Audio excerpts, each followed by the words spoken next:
Welcome back, ladies and gentlemen. We sit here in Genk, about 90 kilometres east of the Belgian capital city of Brussels, about 80 kilometres south of the Dutch city of Eindhoven, where we have 5 races remaining in this year's RMC Golden Trophy. 6 categories of Rotax-powered go-karts will compete in one last race each.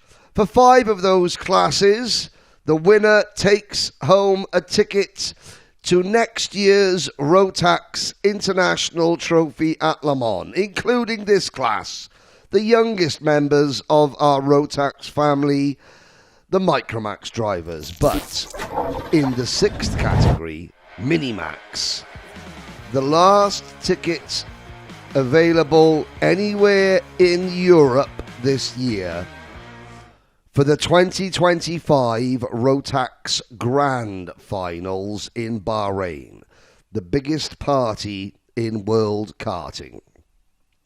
There are several other national series being decided today, including in Romania. And there is the Mojo Cup as well. But 70, the South America Trophy, is also taking place this weekend in Ecuador. But 70 of the 72 tickets for the Minimax class have been decided. One more in South America today, and this one. These drivers, well, they'll be looking for that Minimax ticket next year, maybe the year after. A lot of them will be looking for next year's Micromax ticket. Just 36 of those available worldwide. But the Le Mans International Trophy is the 2nd largest Rotax event anywhere in the world. One of these 8 drivers will go to Le Mans next year. The winner of that event gets a ticket to the Grand Finals. Jesse Moonen in the number 15 Haas racing kart, the only Belgian driver on the Micromax entry list, has won both heat races so far this morning. On the outside of row number 1, Kian Hay,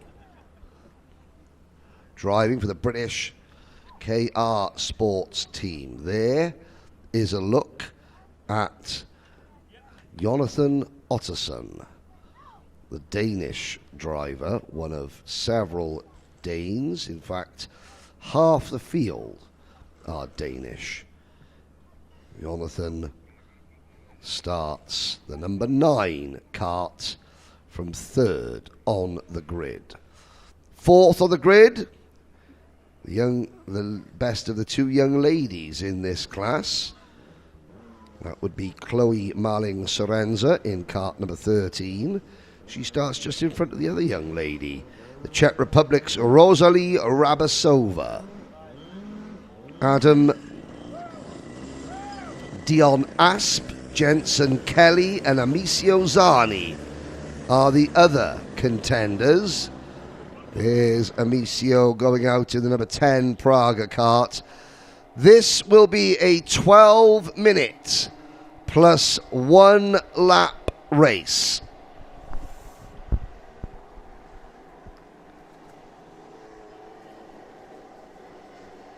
And Jesse Moonen has dominated both heat races so far. There's Jensen Kelly in the Dan Holland Racing number 33.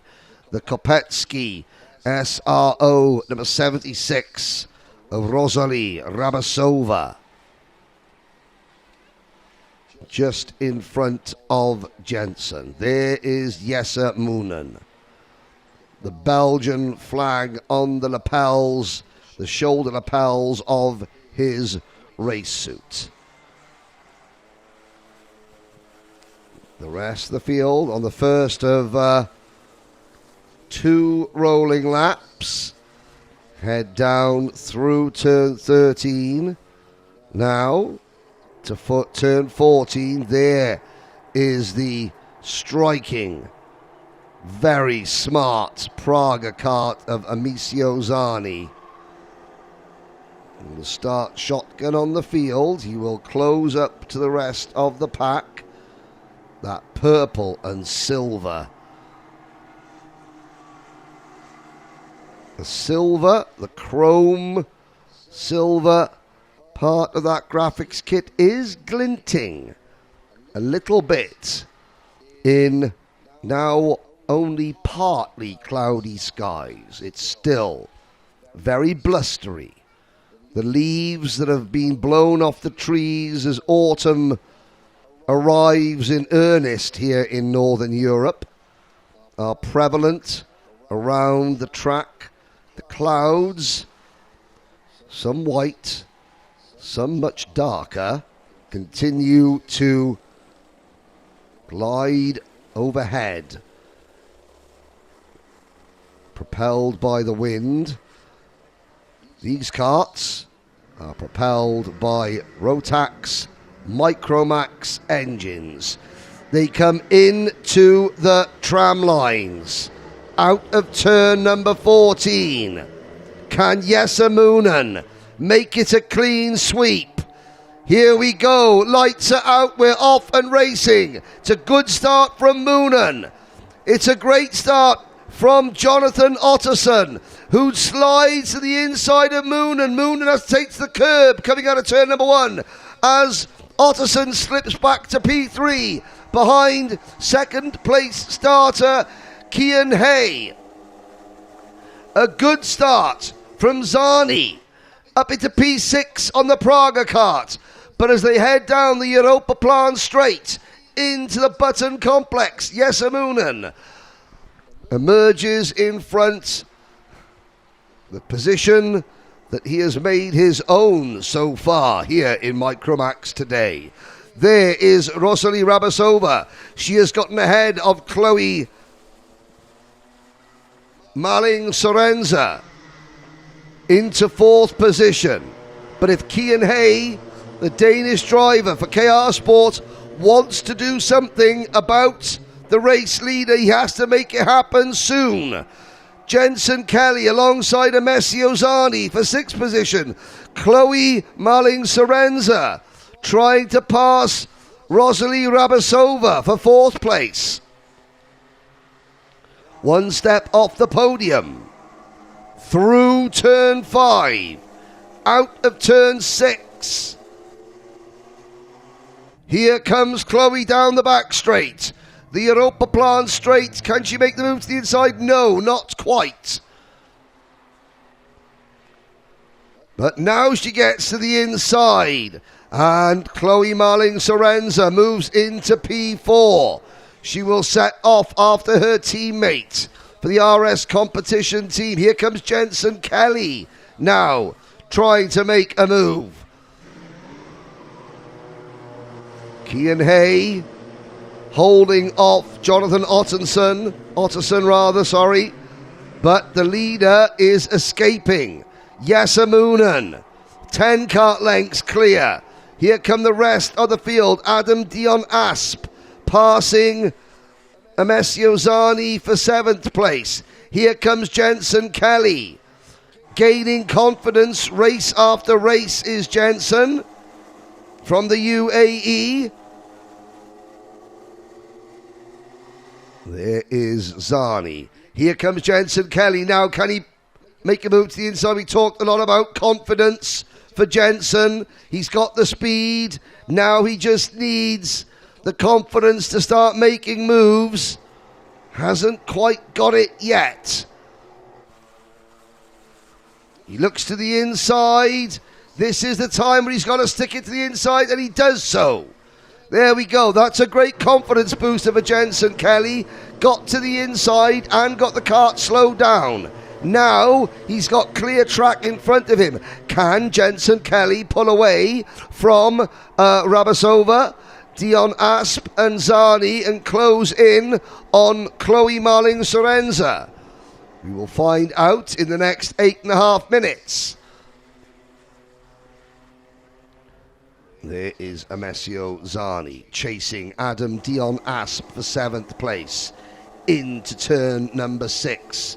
The Italian colours, very striking on that matte black crash helmet design. Into the button complex. This is the second half of the field. 5th, 6th, 7th and 8th all together. They're 1.6 seconds behind 4th place Chloe Malling-Sorenza. At the front, Jesse Moonen is now 1.4 seconds in front of Kian Hay and Jonathan Ottensen. There is Otterson chasing Kian Hay. Moonen continues to escape inch after inch up the road. Oh, and as I'm looking out of my commentary box window, Jensen Kelly is slowing down. Jensen Kelly brings his kart to a standstill. On the run into turn number 1, something broke on the number 33. Kelly's race is over. 7 remain. The young driver with the Lego figures on his crash helmet because they're his favourite toys. He told me, he said he was going for the ticket to Le Mans. It won't be this time for Jensen Kelly. But he has lots of positives to take back on the long flight home to Dubai. Now, we turn our attention to the battle for second. Kian Hay looking over his shoulder, looking for help from Jonathan Otterson. Otterson on that LGK kart for the RS competition team, doing his best to try and push his rival along. This is not battling, this is working together.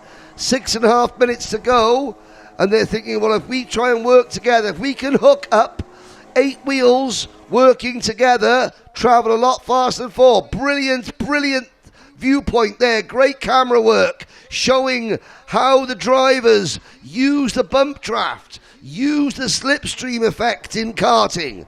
Is it getting them closer to Jesse Moonen though? And they're pointing the signaling to each other saying, okay, look, we'll carry on. Go, go, go. Moonen though continues to edge away, and at some point the penny will drop between these two that they're not going to catch him no matter what they try and do. They're going to carry on doing as best they can for the time being.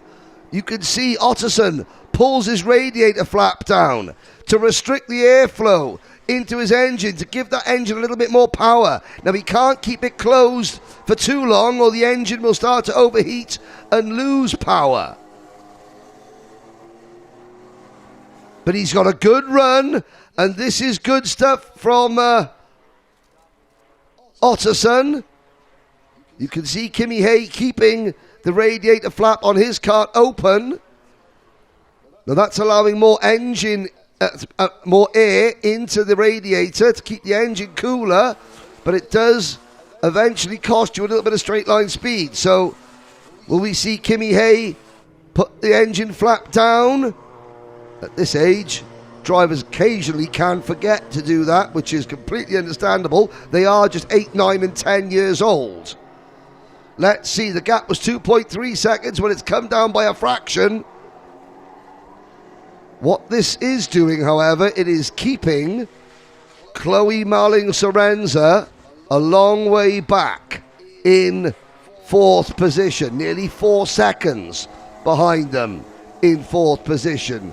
So, even if they don't catch Jesse Moonen, then when they do start to battle, and they will, it will be for a podium place each. There's no danger of Chloe Malling-Sorenza or anybody else catching them and stealing a podium finish away from them. Out of turn number 11. Again, Kian Hay checks over his shoulder. Have to say, he's been very, very impressed. I've been very, very impressed by Jonathan Otterson's attitude in this race.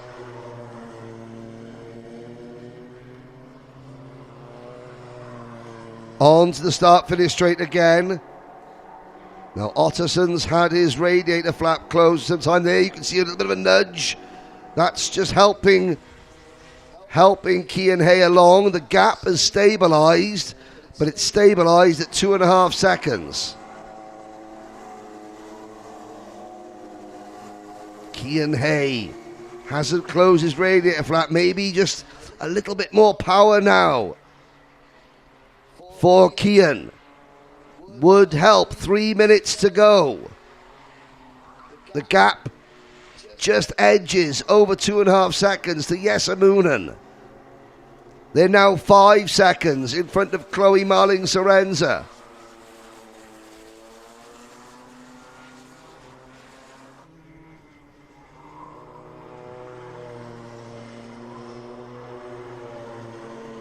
Through turn number 14. Will we see Otterson give Cian Hay another big push? Yes, we do. There you can see Cian Hay's helmet just jump back in its seat a little bit as Otterson using the extra straight line speed. Now you can see on the dash, Otterson will be able to see the engine temperature.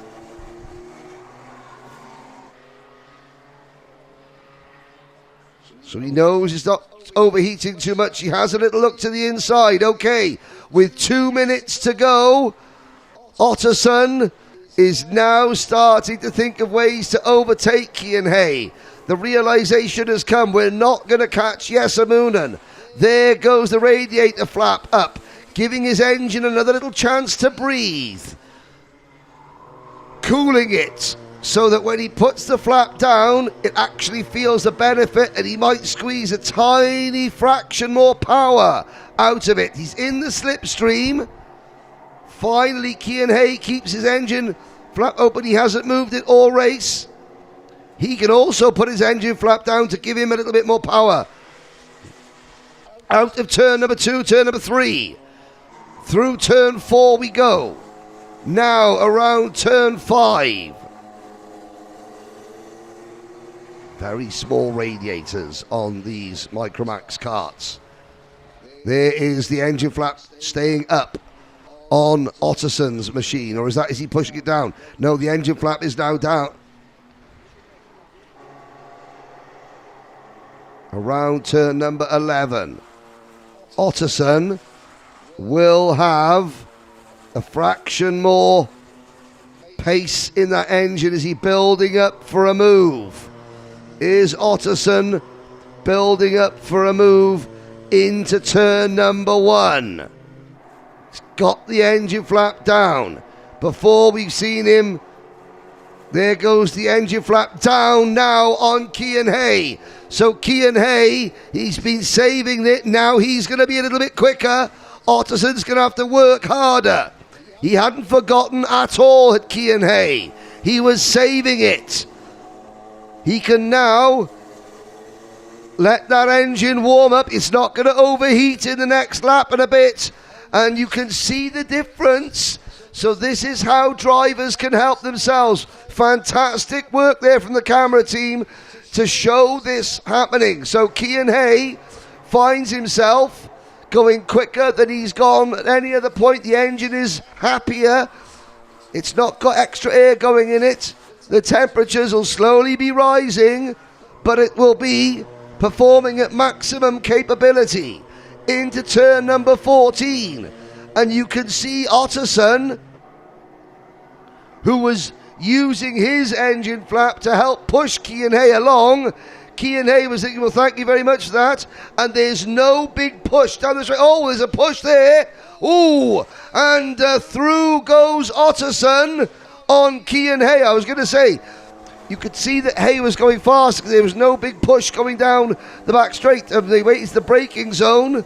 And, well, there's lots of cameras. Here comes Cian Hay back, though, at Otterson, wheel to wheel, side by side, into the Button Complex. This is the final lap. Yesamunen is 4 seconds up the road. He's going to take the win. Cian Hay tactically might have played an absolute blinder here, although Otterson's not done yet. Yesamunen, 1 corner to go. A dominant win on a dominant day for the Haas racing driver Yesamunen. We'll see you at Le Mans next year. Wheel to wheel coming out of the final corner. Cian Hay takes it by a whisker over Jonathan Otterson. Yesamunen celebrates. Hay P2, Otterson in 3rd. Malin Sorenza is 4th. Dion Asp is 5th. Rabasova 6th. And Zani comes home in P7. Sadly, Jensen Kelly, the only non-finisher.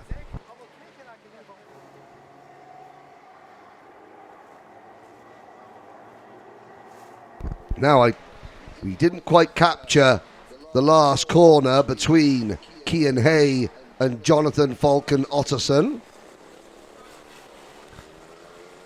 But that last lap, well, Otterson certainly put the front bumper to Hay going into turn number 1.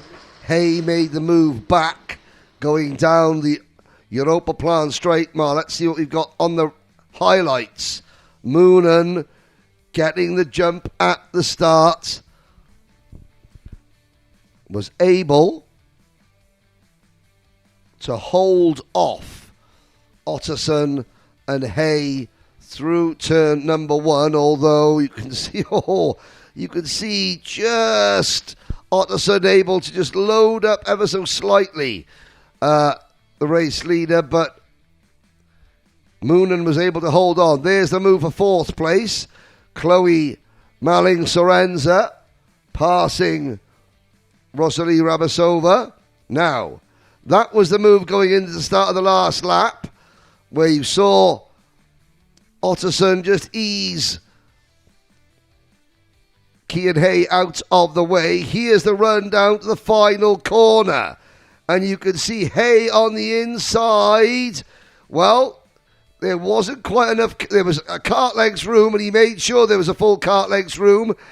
Otterson got the run, got the switch back on the exit, so you'll see Otterson arrive on your cameras there on the inside over the curb, wheel to wheel, but Kimmy Hay keeps him behind, looks over his shoulder, looks over across him and says, well, you know, you punted me out the way at turn number 1.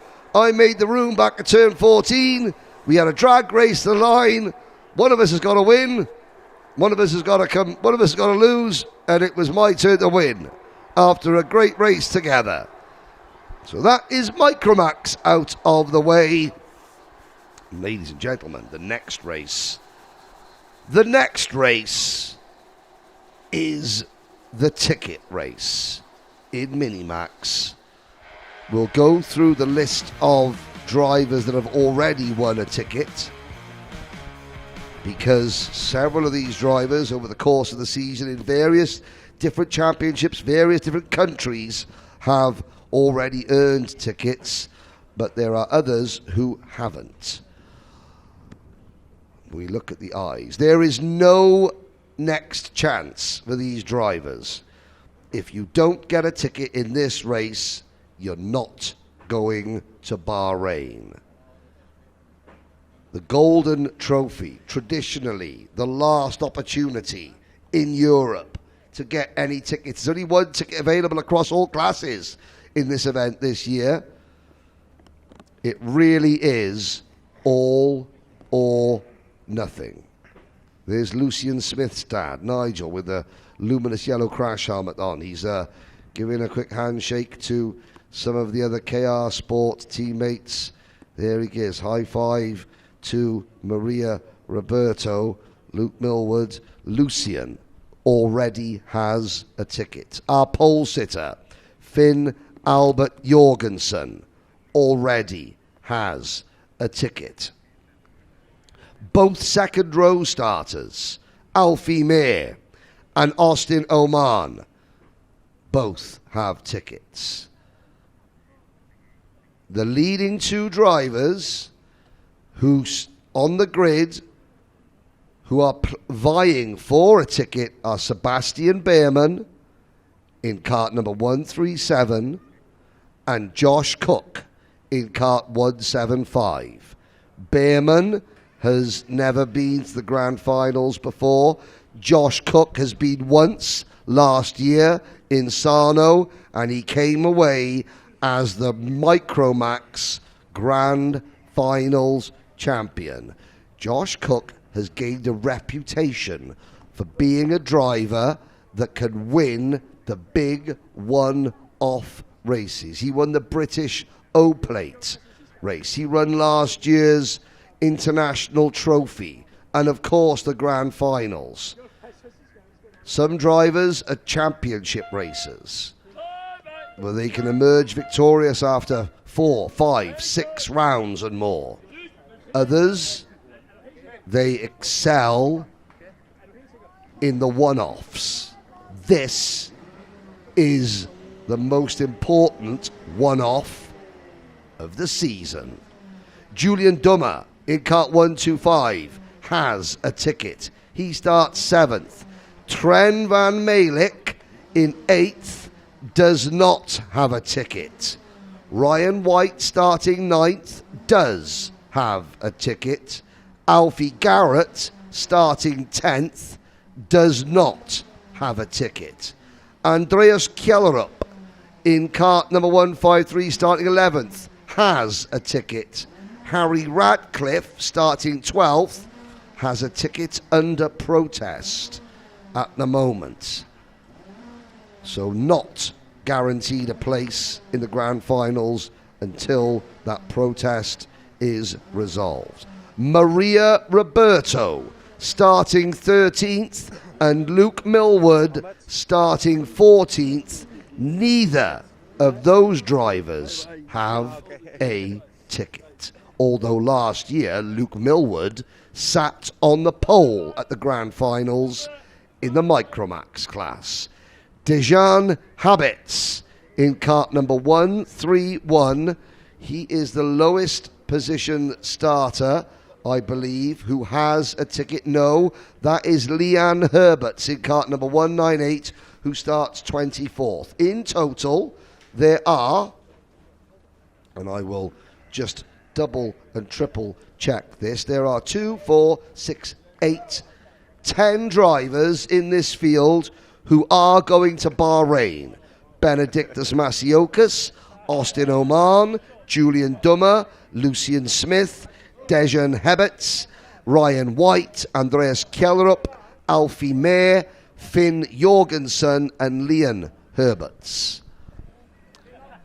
So it's a race within a race. The race for the win and the race for the ticket. The ticket is a prize that money cannot buy. 137, Sebastian Behrman, on his debut here at Genk. 175, the Cookie Monster, Josh Cook, starting on row 3. Tren van Malik, starting just behind Cook in the number 118 kart for the Bouvan Power team. They're the leading 3 drivers on the grid who are not yet on the plane to Bahrain. What about Alfie Garrett in the 101? Plenty to decide. 12 minutes plus 1 lap to decide it. On to the circuit. Here we go. This is the Minimax main event, and this is your starting lineup. Finn Albert Jorgensen and Lucian Smith go from row 1. Alfie Mayer and Austin Oman go from row number 2. Sebastian Behrman and Josh Cook go from row 3. Julian Dummer and Tren van Malik row 4. Ryan White and Alfie Garrett row 5. Andreas Kjellerup and Harry Radcliffe row 6. Maria Roberto and Luke Millwood row 7. Dejan Habits and Marc-Andrea Quesada, row 8. Dimitar Lazarov and Teddy Murphy, row 9.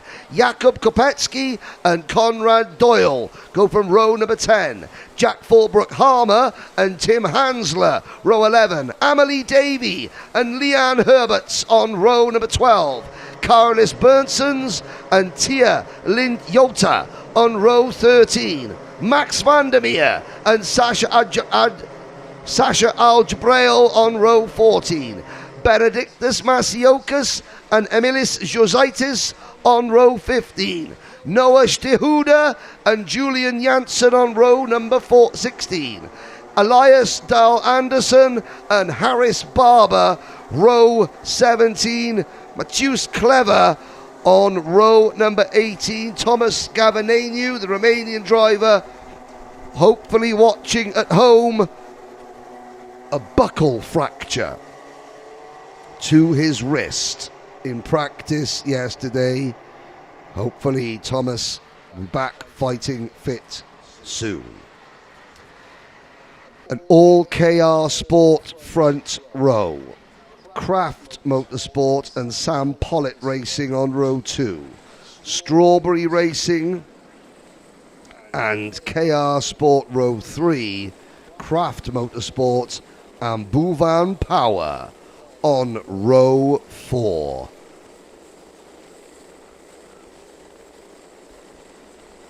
The field. Come around turn 13. I will do my best to keep you up to date with who has the tickets, and of course everything I do say is provisional, subject of course to post-race scrutineering, stewarding and confirmation with Rotax. But here we go. The road to Bahrain for the Minimax division ends here in Genk. And we're off into turn number 1. It's a good start from Sebastian Behrman. Up Owen Austin Oman half spins. He saves it. How does Austin Oman save that? There's Lucian Smith in the 1-2-6 cart. He has made a good start. Marc-Andrea Quesada. But it is pole sitter Finn Albert Jorgensen leading. Up into second position, I think, is Alfie Mehr. And into third and into the ticket position is Sebastian Behrman. There is Behrman, his nearest rival for the ticket. I'm looking back, I think it's Josh Cook in about 7th or 8th place. Will come out of turn number 1 now. Sorry, out of turn number 14 to complete lap number 1 now. Oh my word! The technical flag has gone out for the race leader, Albert Jorgensen. Out of the race. I think the transponder may have died. Something, I can't see anything else with the cart, but he has received a technical flag. What absolute devastation for Finn Albert Jorgensen. He's looking around. You can almost see his eyes and think to himself, did I imagine that? He will probably not come in this lap. In fact, no, he doesn't, but he will see his number and the technical flag. There's no transponder on that cart. There's no transponder. There's no way of him being timed. And that is game over for our race leader. We look at the back of his seat. And you can see there's a white patch on the back of the seat. Alfie Mehr will lead this race from Lucian Smith, Sebastian Behrman.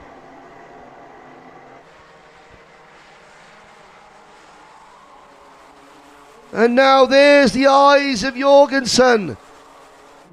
Well, he's not coming in, but he's not being scored. He's not being scored.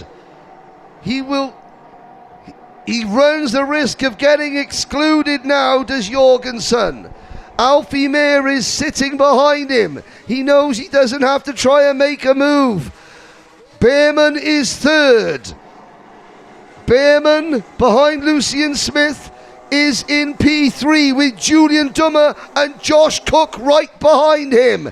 Into the pits comes number 1, 2, 3. The SP Motorsport kart of Julian Janssen. He is out of the race. Black flag is being shown for our race leader this time around.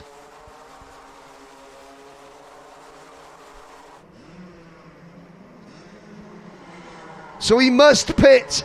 Alfie Meer is in a difficult position because Jorgensen's teammate, and Jorgensen looking over his shoulder as he crosses the start-finish line. But Alfie Meer is now in a real pickle because he's got to try and pass a driver that's been excluded, and one of those drivers' teammates is sitting on his bumper. And there Jorgensen gets out of the way. Jorgensen, although he doesn't get out of the way of his teammate. Meanwhile, behind the top three, Josh Cook has passed Sebastian Behrman for fourth position, and that's the ticket position. Cook is now in front. Behrman has dropped back to sixth position behind Ryan White. Jorgensen pits. Absolute cruel devastation, but he is going to Bahrain anyway. Here's your new leader, Alfie Meer from Lucian Smith, and there's the 175. The Cookie Monster is into P3. Will he make it 2 trips to the grand finals in a row? Ryan White, Julian Dummer, Sebastian Behrman and Harry Radcliffe are next. 6.5 minutes to go now. Meer on his debut for Craft Motorsport leads Lucian Smith. They will both already be on the plane to Bahrain. But the battle for the tickets is a little bit behind them. In third position, number 175, Josh Cook, has made it past Sebastian Behrman. There's Cook. And side by side behind Cook, Ryan White and Julian Dummer, but they've both got tickets. It's the number 137 kart of Sebastian Behrman, who is Cook's nearest rival for the ticket. There is Behrman in front of Ryan White, in front of Harry Radcliffe, in front of Austin Oman.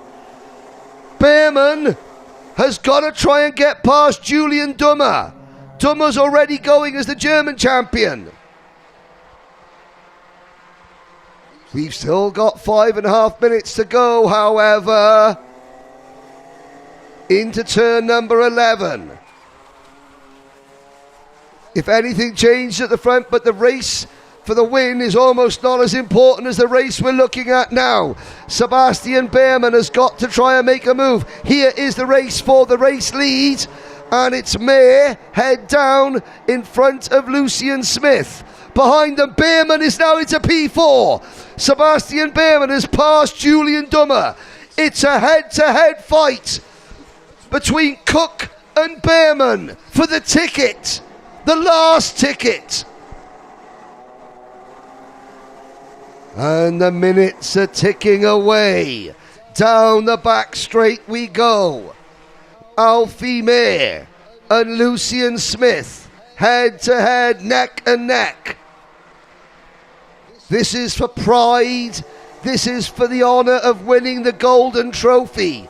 And here is the battle for the 72nd and final place at the biggest party in world karting in the Minimax class. Cook has it. Bearman wants it. This is KR Sport versus Strawberry. These are two of the big beasts in British karting. Battling. 1-on-1. As we look now at the race leaders, Craft Motorsport, joining the British grid 2 years ago. KR Sport with Lucian Smith there. The gap between Cook and Bearman is 0.2 of a second. 3 minutes to go.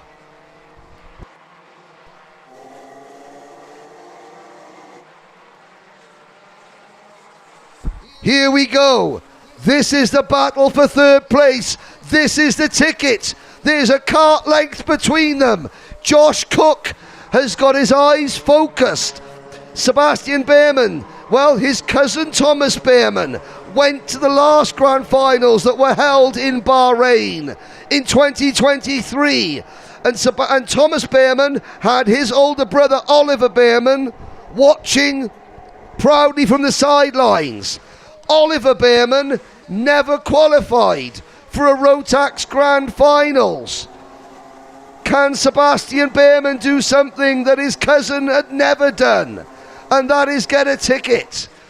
He's now in Cook's wheel tracks. 2.5 minutes to go. Through the Button Complex. As things stand, the next driver that hasn't got a ticket is Harry Ratcliffe. He's got one in the protest, so he's 6th. Then it's Alfie Garrett in 11th. So it's between these two. One goes to Bahrain. One watches it at home on the Alpha Live YouTube channel. Who's it gonna be? 2 minutes to go.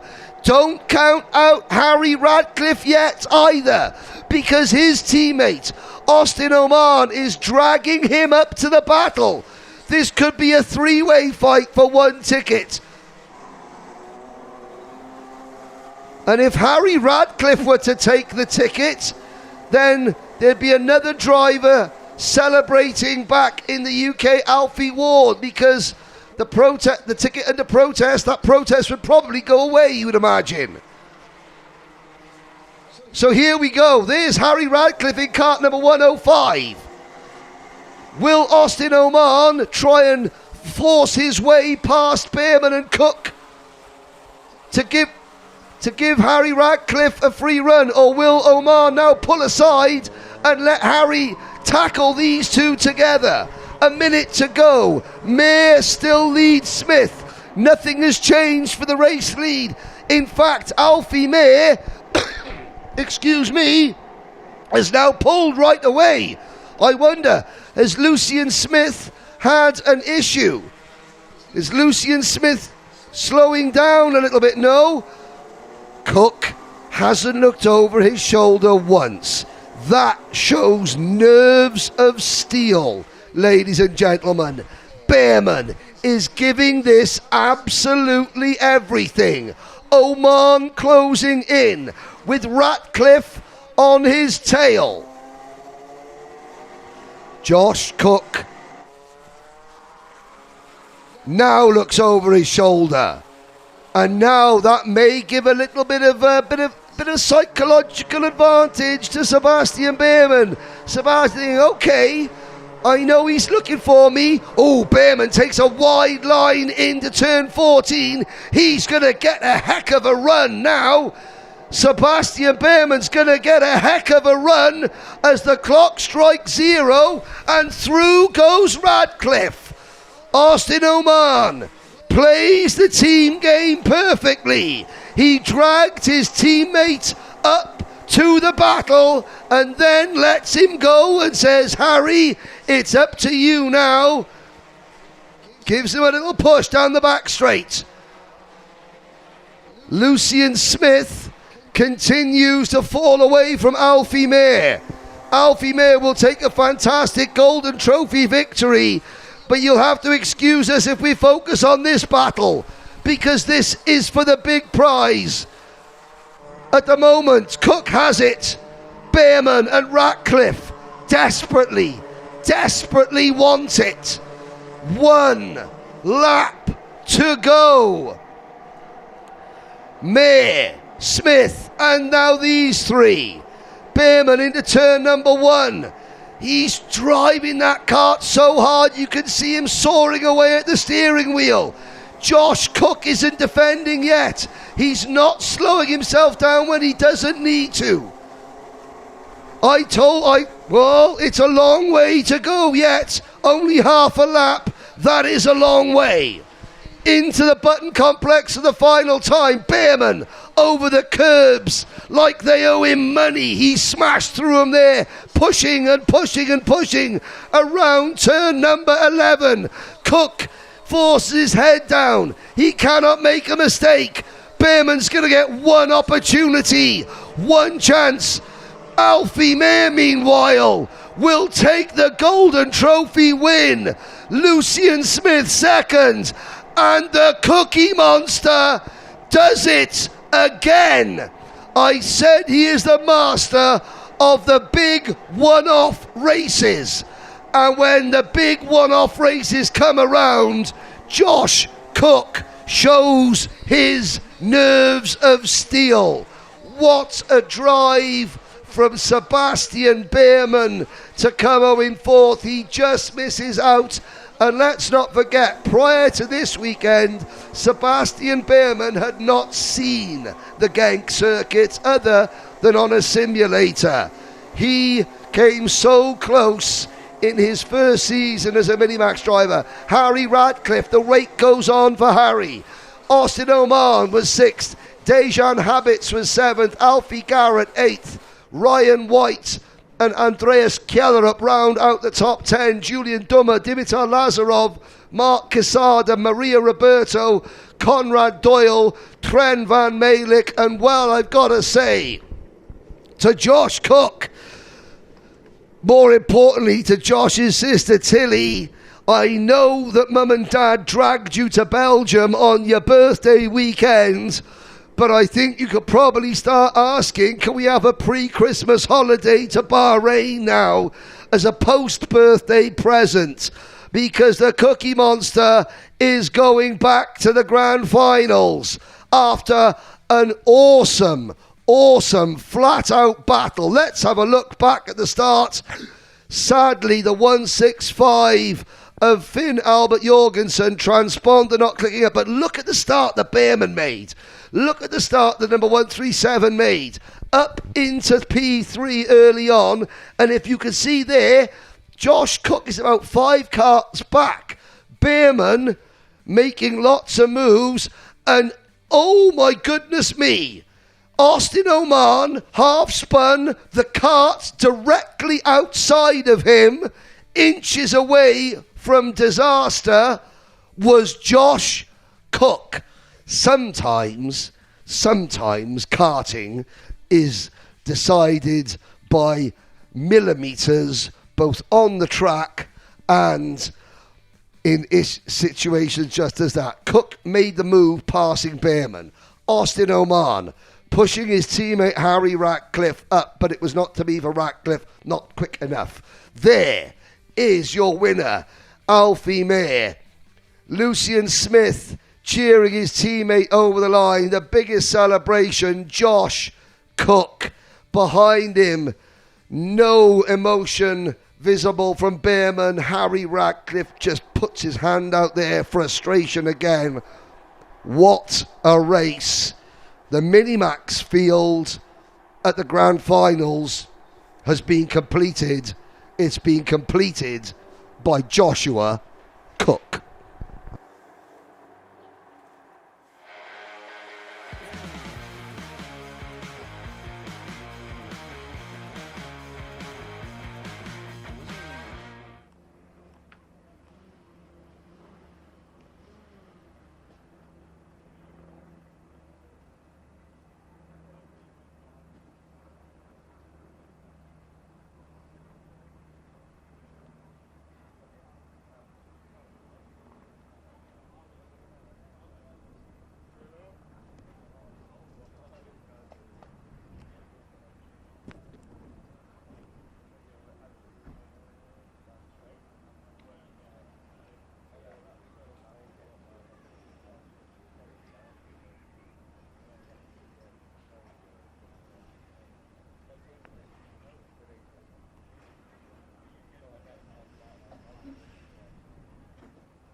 Well, after that undeniable piece of excitement, 3 races remain.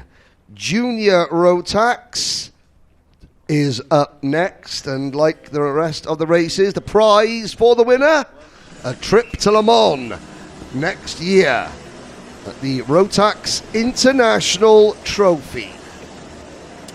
35 juniors, and they line up as follows. This will be another 12-minute race.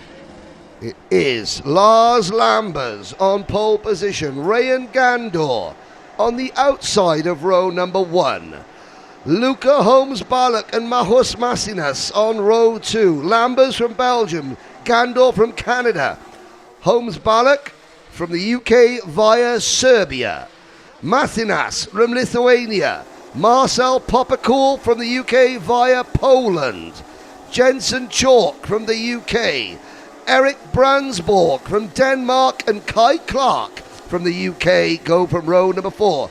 Cody Lepatruel from Guernsey, and Raris Pascu from Switzerland via Romania on row 5. Luan Seidel from Switzerland and Loris Mousset from France on row 6. Lomond Wilcox from the UK via New Zealand, and Lieke van Bokel from the Netherlands on row number 7.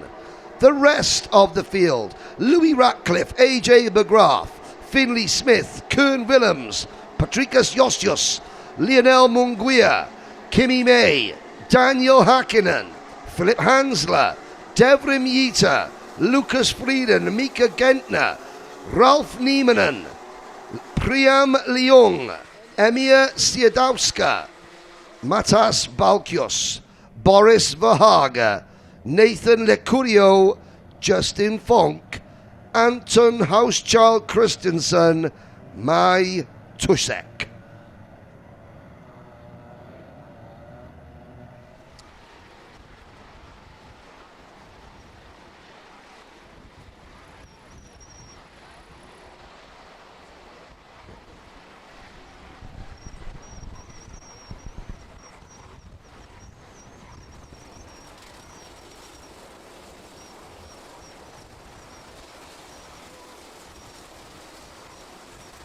Here we go.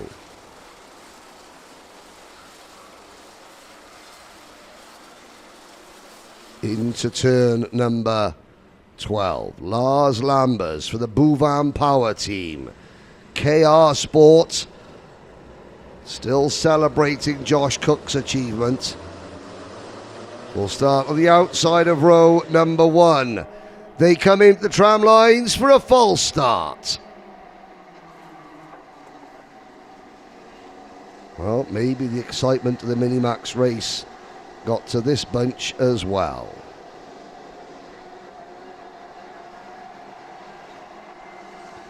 There is the full starting grid once again. Lambers, Gandor, Holmes-Balak, Masinas, Popocool, Chalk, Brandsborg, Clark, Lepatruel, Pascu, Seidel, Mousset, Wilcox, Van Bokel, Ratcliffe, Bergraaf, Smith, Willems, Josius, Manguia, May, Hakkinen, and the rest.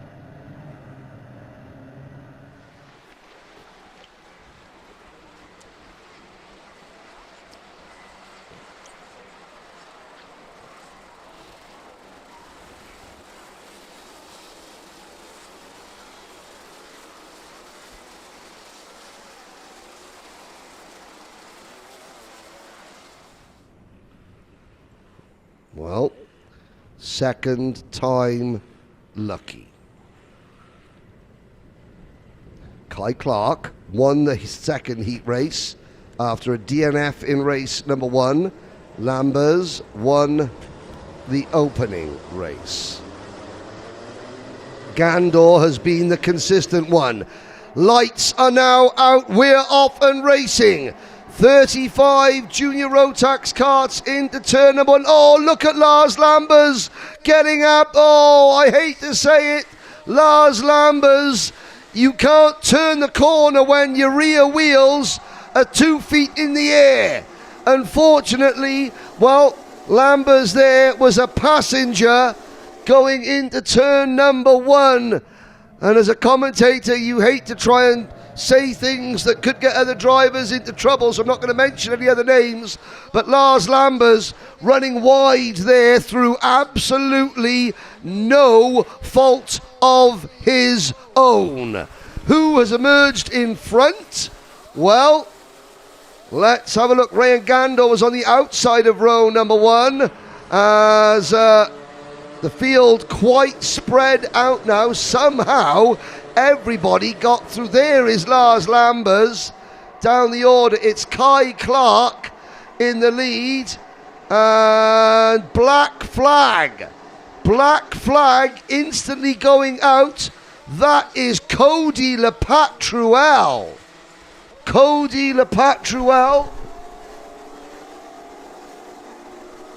So Cody Lepatruel getting black flagged. The Guernseyman out of the race. Now, I don't think that was for the first corner incident. That must be for something else that I didn't see.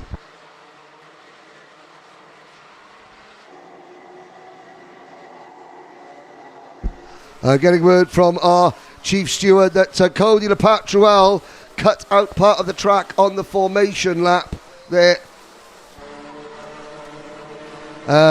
So that wasn't for the first corner incident, which I'm sure will be under review. Kai Clark from 8th on the grid leads this race from Eric Bransborg. Marcel Poppercool is 3rd. 4th, Jensen Chalk.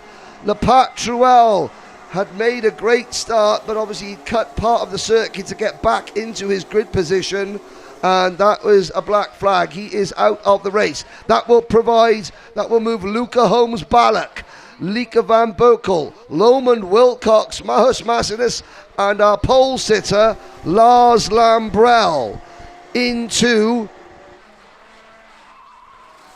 10th, into 9th place now. Here we see the 2, 3, 4, Poppercool chasing Eric Bransborg. Meanwhile, Kai Clark is away at the front.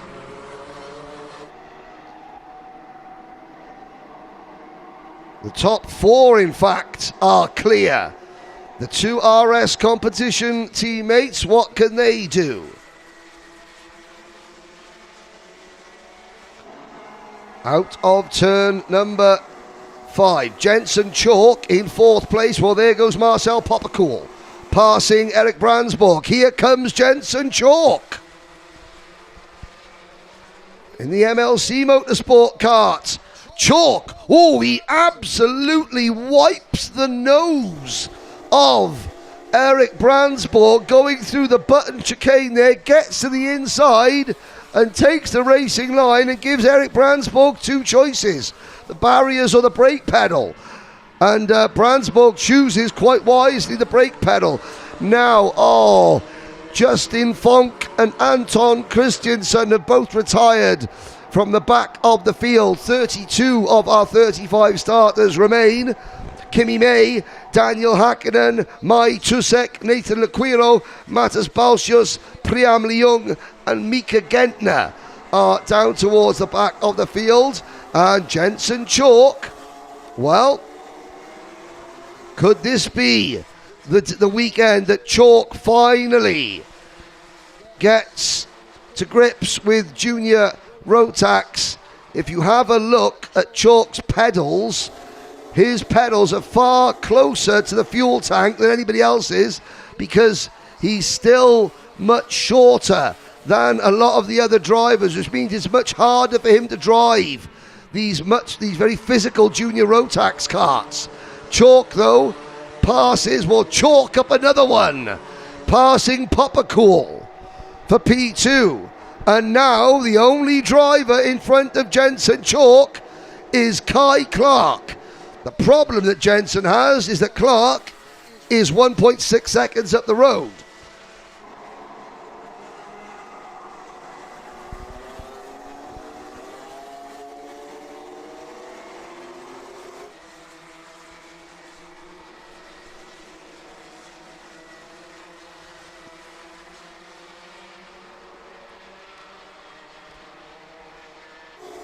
We come out of turn 10 into turn number 11. We'll watch the gap. Jensen Chalk was 1.6 seconds back. He's now 1.4 seconds back, bringing Popper Cool and Brandsborg with him.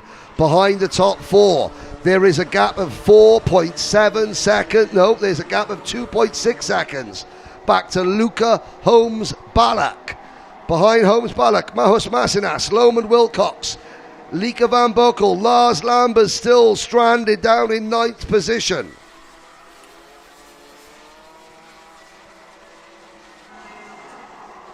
Through turn 5, watching Jensen Chalk, those pedal extensions, some of the biggest in the class. You can see the difference. Look where Chalk's feet are, halfway down the NASA panel. And then look where Poppercore's feet are, right by the bottom of the NASA panel where they should be.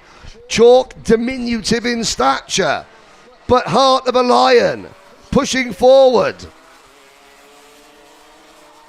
for the ever-improving MLC Motorsport team. The P1 power in Jensen Chalk's engine is proving to be very, P for potent.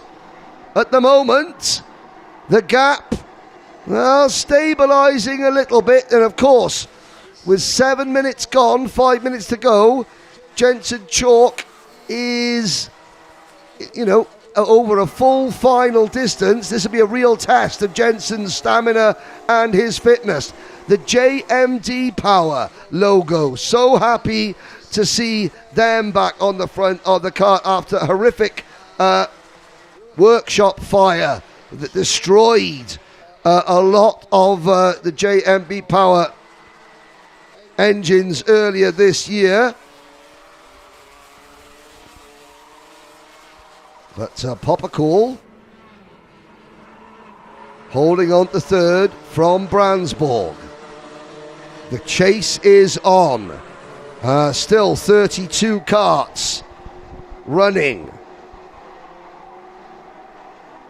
There is the 2-1-2 kart of Mahus Masinas, the Lithuanian driver, who has now passed Luca Holmes Ballack for 5th. Lars Lambers up into 7th. There's the SP Motorsport kart with the yellow feathers on the front. That SP kart, so look, who did that belong to?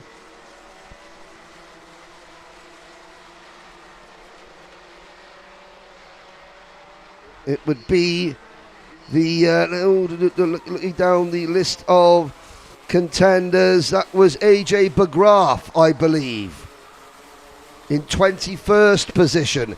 Here is Luca Holmes Ballack chasing Mahus Masinas. There's Eric Brandsborg following his teammate. Now the gap, 1.6 seconds, but it's Kai Clark is not pulling away, but he's not falling back.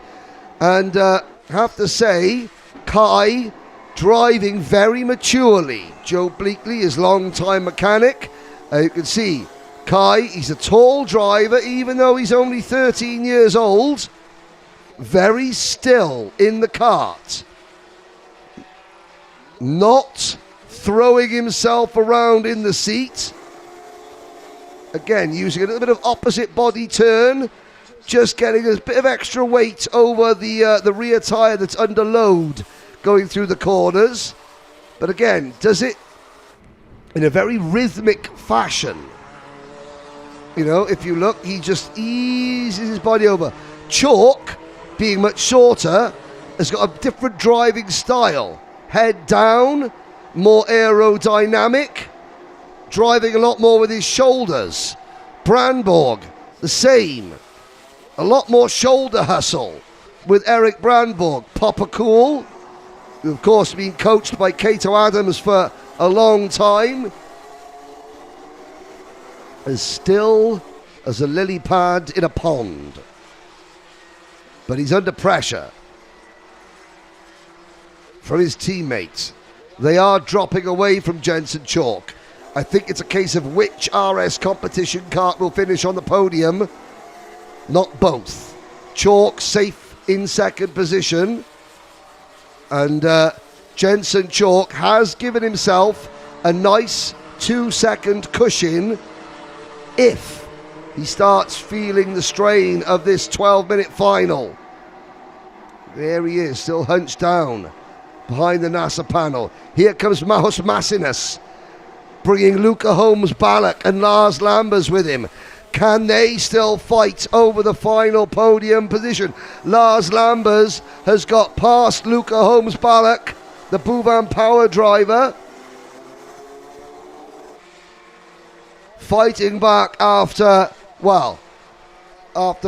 whoever it was. I'm not saying it was the driver starting directly behind him, because that driver was probably being loaded as well. The guilty party is normally about 3 or 4 rows back. However, with the nose cone penalties, it should be pretty easy to find out who was the culprit. And of course, the stewards are looking at the cameras, not these cameras. They've got their own set of cameras to look at to find incidents that are on track. And it's now Lambers ahead of Massinas. Lars Lambers has got his eyes set on these two drivers. 20 seconds to go. When will they start battling? Will they start battling and give Lars Lambers enough time to catch them and maybe pass them? Next time around, Kai Clark will get the last lap board. Eric Brandsborg hasn't made a move on Marcel Popocool yet. But you have a feeling the move is coming. Popocool checking over his shoulder, doesn't defend into turn 12, through turn number 13. He's checking over his shoulder more regularly. Now he defends into 14. They start the last lap. See how much closer Lars Lambers can get as the two RS competition karts begin to scrap over third position. 1 lap to go. Lambers is closing in. Will he run out of time? Popocool's got to park it on the apex at turn number 6. He's got to watch the crossover from Brandsborg. Brandsborg tries it. Popocool defends. Now Brandsborg's going to try the undercut coming out of the Button complex. Will he switch sides to die to the inside into turn 11? No. Here comes Lars Lambers, like a freight train, like an angry Belgian freight train. But no one will catch Kai Clark. He only finished one of the 2 heat races. He only needed to finish one of the 2 heat races from 8th to 1st. And Eric Brandsborg does get past Marcel Popocool for the final podium position at the end of the race. 2 drivers collide crossing the finish line and end up in the barriers. One of them's actually on the exit of turn number 2. There's a GKS Lemons kart is one of them. Couldn't get the number there, but there is the man of the moment, Kai Clark, with a great win from 8th on the grid.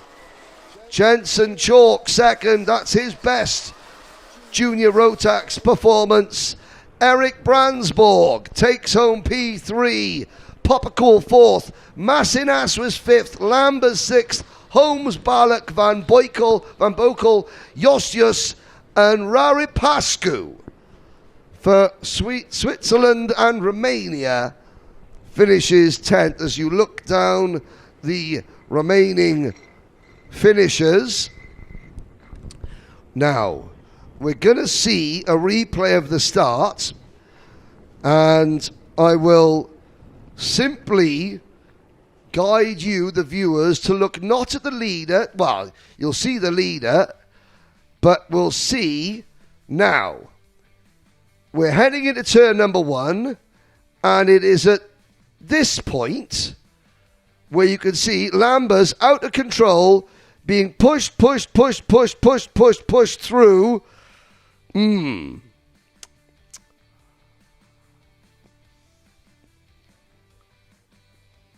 Well, as we leave you with those images,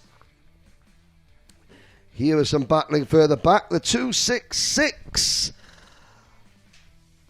Getting involved, that Carlos Sainz chassis. That is Devrim Yeater. As the battle between Poppercool and Brandsborg went right the way to the flag. Jensen Chalk, meanwhile, past Brandsborg, then Poppercool. Both squeaky clean moves, setting off after Kai Clark. Clark is your winner. Chalk second. No one else in the frame. Brandsborg taking third place on the last corner from Poppercool, Massinas, Lambers, Holmes Ballack and Lika van Bokel. 2 races to go, ladies and gentlemen. 2 races. The next of which is the DD2 and DD2 Masters final. These next 2 races will be 15 minutes plus 1 lap in length.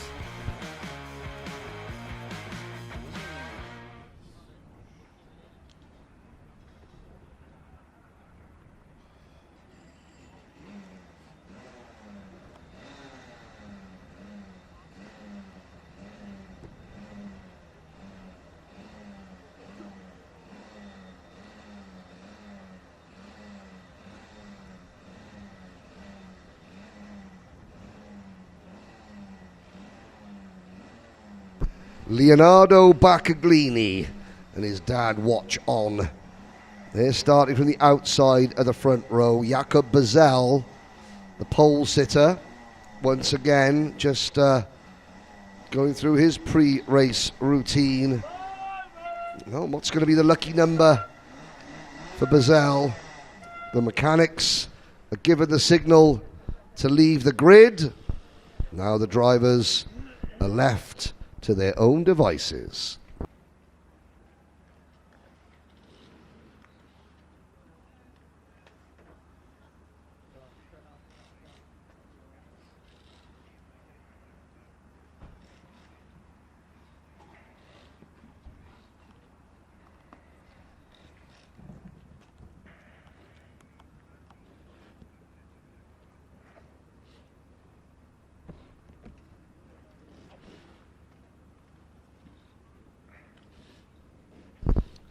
Baccaglini is the last to sit in his seat. His teammate, the 402, Edgars Vilkans, sits directly behind him. He will start on the outside of the front row. On the inside of row number 2, the 469 kart, Lawrence Herberts, the Bouvan Power Team. 2 Birrells, first and third. 2 Kart Republics, second and fourth. Then it's the best of the Masters karts, the drivers with numbers 500 and above. Tony Kart of Nicholas Clay, and then Willem Germer Kirstens Kart 440 for the RS competition team on the outside of row number 3. There's Hannes Morin looking relaxed, and his Sjoberg Racing teammate Vigor Jovard.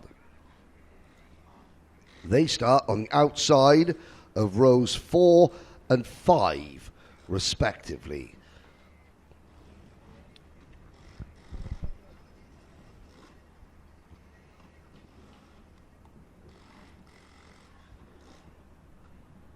Everyone's sitting and waiting to be given the command to start these 2-speed DD2 machines.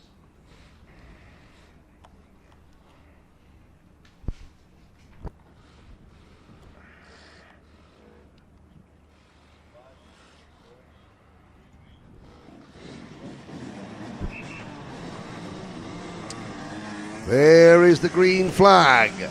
Engines are fired off the grid.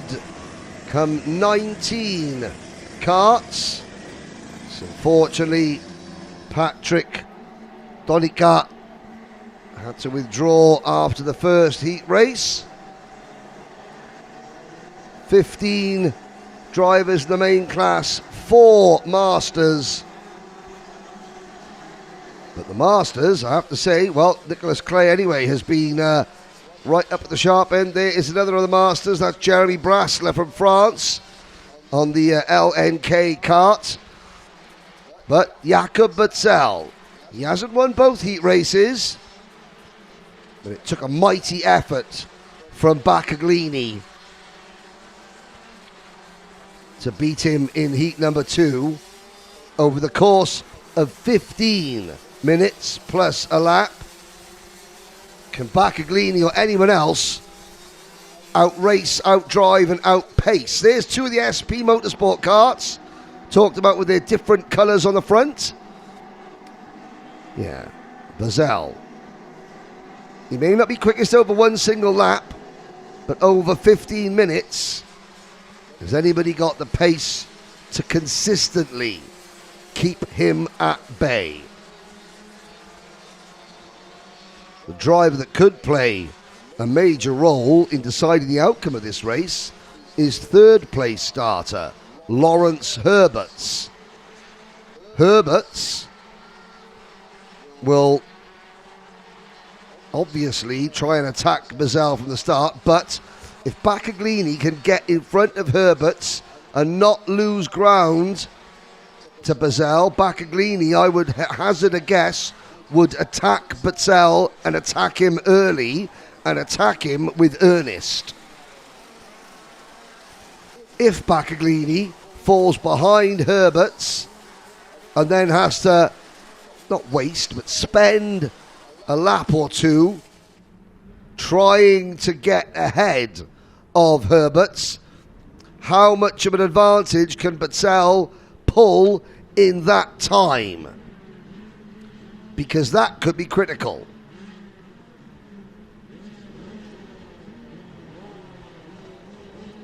Now,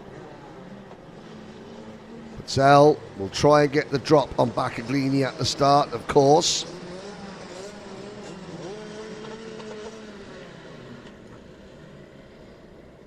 Nicolas Guillaume, the back of the field. Here we go. Into the tram lines. Lights are out. It's a good start from Butzel, who does again, sweeps across to take the optimum line into turn number 1. Herberts does get in front of Baccaglini, who has to fight tooth and nail to keep Nicholas Clays behind him. Now, what's Lawrence Herberts got for the race leader? They're similar coloured karts. They're not teammates of Butzel and Herberts. Baccaglini already having a look to the inside. 19 karts, all safely through the button S's. Butzel has the lead, but it's not a comfortable one. Herbert signalling to Butzel, don't defend, let's get away.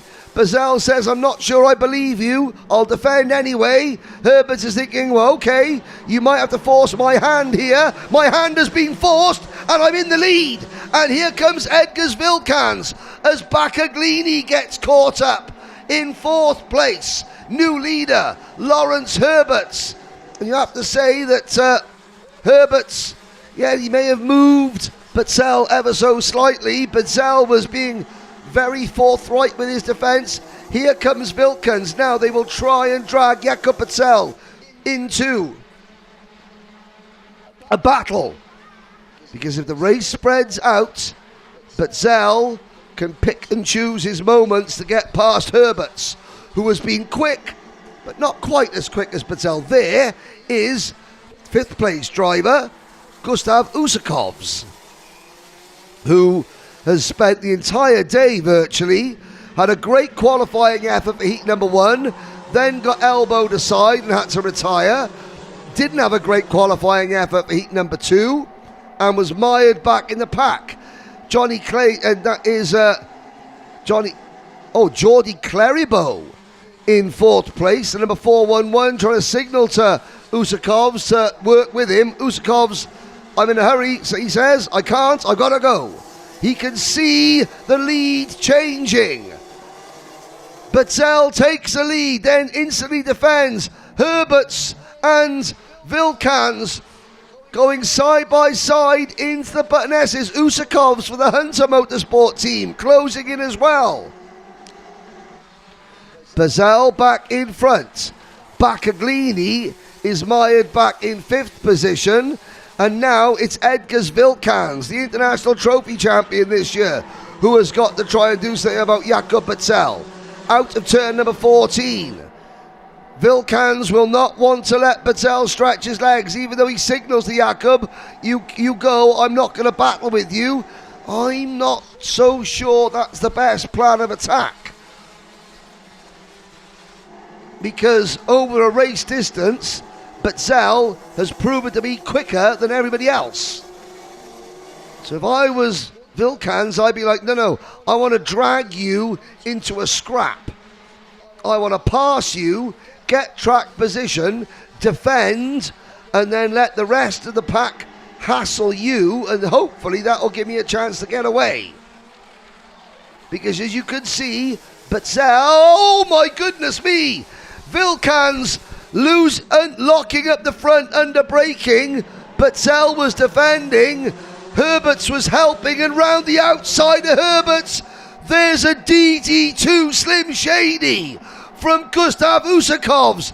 That is rarer than rocking horse poo, I've got to say. But Usakovs makes it happen. He's up into 3rd place. Beaudette wants to defend for some reason. And it's backing everyone up. Everyone's tripping over each other. But not Vilkans and not Usakovs. Well, there's 2 drivers. You can see Gustav Usakovs. He has raced for Latvia in the grand finals before. He wants... And, he's under pressure from Lawrence Herberts. Probably Lawrence can't believe that he was passed around the outside at turn 14. Now Vilkans to the inside, over the curb, coming out of turn 14. And Usakovs lets Herberts go. Maybe thinking to himself, okay, you've knocked on the rear door a few times. I will let you go if you think you're that quick. Maybe Usakovs was thinking, I've done something I shouldn't have, and I don't want to get a penalty. Who knows? But Usakovs giving up P3 there. And we have got 2, 4, 6, 8 carts in a line, because behind Usakovs in 5th position is now Bacaglini again. In 6th position is Nicholas Clay, the leading master driver. In 7th place is Jordi Cleribo. And then it's Hannes Morin. In the red and white Birrell ART carts for the Schoberg Racing team. 9th, 10th, 11th and 12th, Willem Germa Christens, Viggo Jovard, Devin Sagadi and Luis Terotan. They're not far behind either. And there's Herberts to the inside of Vilkans for P2. Vilkans, and here comes Usakovs past Vilkans, and Bacaglini past Vilkans. Edgars Vilkans drops to 5th position. And all that is given Jakob Beaudette a little bit of breathing space. Just what you don't want to give Jakob Beaudette.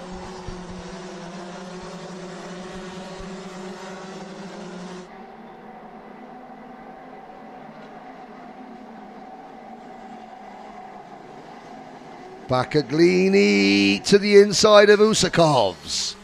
Takes over 3rd place. Signals to Gustavs. Okay, let's go. Gustavs goes, right, well, let's see what you've got under the bonnet, so to speak. Gustavs will make a decision now over the next lap or so.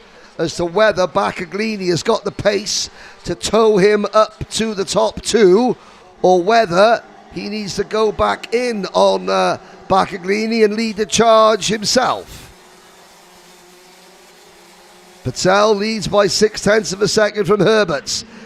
This battle we're looking at now is another 0.8. Oh, there's Edgarsville Cans. Latvia on Latvia. Usakovs gets it back there. 3 wide.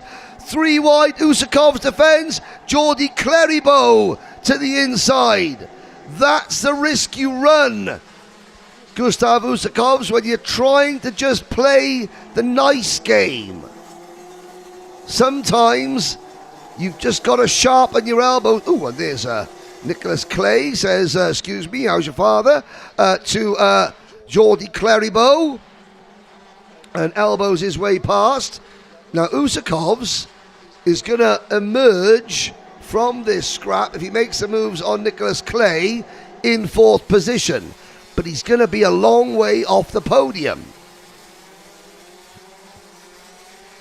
There is Devin Sagardi, the AGS racing team out of Estonia, and behind Devin Sagardi is the 415 Hannes Morin. Behind Morin, Louis Terotan, Rasmus Janssen, Nicholas Guillaume, Jeremy Braslier. We may have just had our first retirement of the race. Ralph van der Pavert has not come round to complete this last lap. What a drive from Nicholas Clays in the Masters division.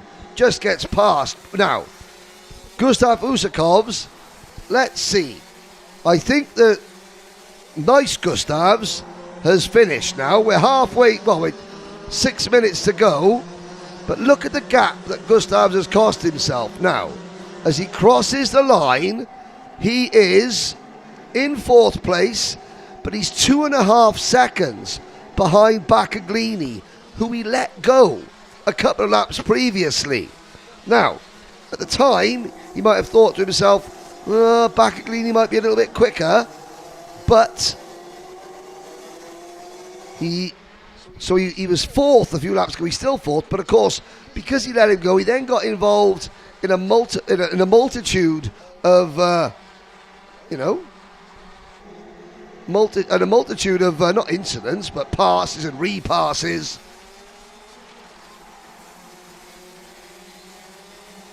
And he finds himself, well, 1 step away from the podium, but it's an almost insurmountable gap now for Gustav Usakovs. Meanwhile, up at the front, Lawrence Herberts has closed to within 0.3 of the race leader. As we look at the number 440 kart, Willem Germer Christens. There is your leader, Jakob Batzel. There's Herberts, and there's Bacaglini. Through the button complex. Now out of turn 11. Down towards turn 12. Through turn 13 and 14. Oh, Herbert's using an awful lot of the track there. Letting the kart run out nice and wide. But he is closing in on Battel, who is looking over his shoulder more and more. 4 minutes to go. The Czech Republic lead Belgium, lead Italy. Separated by less than a second. Usakovs in 4th is now 3 seconds behind Bacaglini.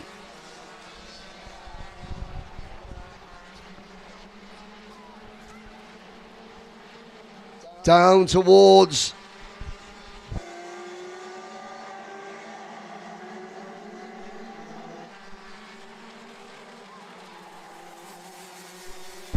into turn number 14 comes Batzel. Herberts using a much wider line coming out of turn 13. They cross the line Another check over his shoulder from Jakob Butzell. Through turns 1, 2 and 3. Herberts, how much tyre does he have left? And Baccaglini, what has Leonardo Baccaglini got up his sleeve? Through the Button Complex, this is now lap number 13. Hannes Morin has sadly just retired the number 415 kart. So we're down to 17 runners.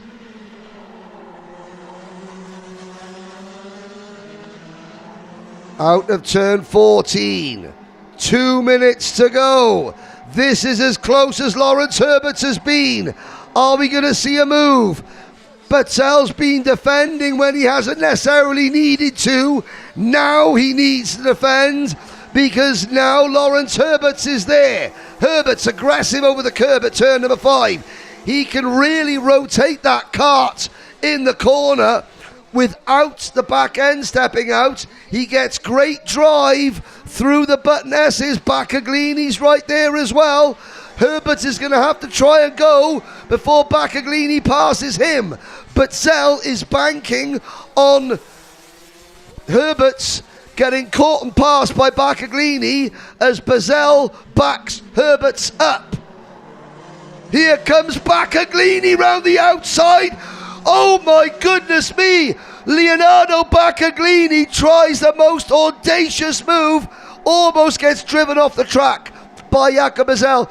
Baccaglini went 2 for the price of 1 round the outside there, and Butzell took the racing line on the start line, and Baccaglini had to back off. Now, less than a minute to go. They're going to be 3 wide down the Europa Plan straight at over 120 kilometres an hour.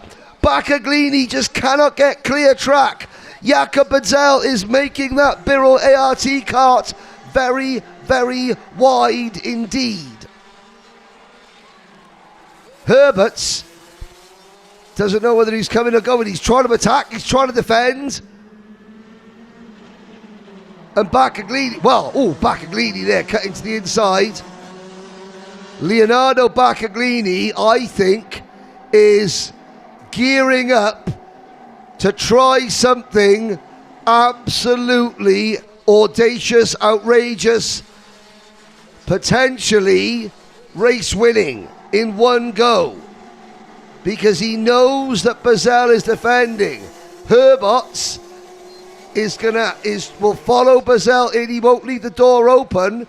So Baccaglini is gearing up for something here. I'm not quite sure what it is. I'm not sure Baccaglini knows quite what it is. But Leonardo Baccaglini knows he's going to have to do something. And suddenly, as the clock strikes 0, Butzell opens the throttle again. Tactics from Jakob Butzell. Now he gets his head down. They're coming to the last lap board. Baccaglini to the inside. Baccaglini and Herberts wheel to wheel. Here comes Usakovs. Here comes Cleribo. You can see how much Butzell slowed them down by, and now Butzell has gone again on the final lap. That was what Jakob Butzell was planning all along. He slowed him down and slowed him down, and then when he saw Baccaglini and Herbert side by side, he went, "Thank you very much. Oh yes, that's what the accelerator pedal looks like. I'm going to disappear again." Around turn number 11, down towards the spectators, and 2 corners to go. Jakob Butzell for Kraft Motorsport outwits the opposition in DD2. Herberts is second, Baccaglini not happy with third, Usakov's fourth, Cleribo fifth, and Nicholas Clay is your Masters winner in 6th position. Oh, Baccaglini not happy, but Purcell's the race leader. You know, it depends whether Jakob Purcell overstepped the mark defensively. That is what Baccaglini's argument will be. But it's not Baccaglini's decision to make, is that? And it does look, let's have a little look. And he wags, a finger wag. A finger wag from Baccaglini. Purcell will be like, okay, I'll take a finger wag. I'll take your finger wag and the first place trophy home. What an interesting DD2 race as you look at the remaining finishers. Second in Masters was Jeremy Brassler, Alex Fielenbach third, Jonathan Morin was fourth in Masters. Really good race. Let's have a look at the start now. Baccaglini trying to get across, but Purcell takes the racing line, as he's done all day. They knew what he was going to do, and he did it. Baccaglini on the outside almost gets caught up here, if memory serves. He's on the outside over the curb. Oh, look at the bounce that he gets. But Herbert's grabbed the lead until now. There goes Purcell, and it was Edgar Wilkins, the driver, in third place, and you can see Purcell looking over his shoulder, like, who's where? What do I need to do now? And that was Gustav Usakov's letting Lawrence Herberts go. And there's Herberts going in on Wilkins. Edgar Wilkins eventually slipped to 8th position at the end.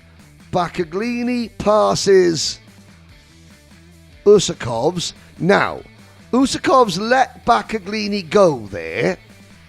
That was for 4th place. But then Usakov's got caught in this schmozzle. That's Cleribo, Clays, Wilkins, and the 440 cart of Willem Germer Kirstens. And that just cost, by the time Gustav Usakovs was able to get back past this group, he was 3 seconds behind the top 3. Now, as things panned out, here's the run to the checkered flag. Look how close Usakov's got again. You have to wonder, what could Gustavs have done if he'd have stayed in front of Leonardo Baccaglini and not let him through? We will never know, ladies and gentlemen. We will never know.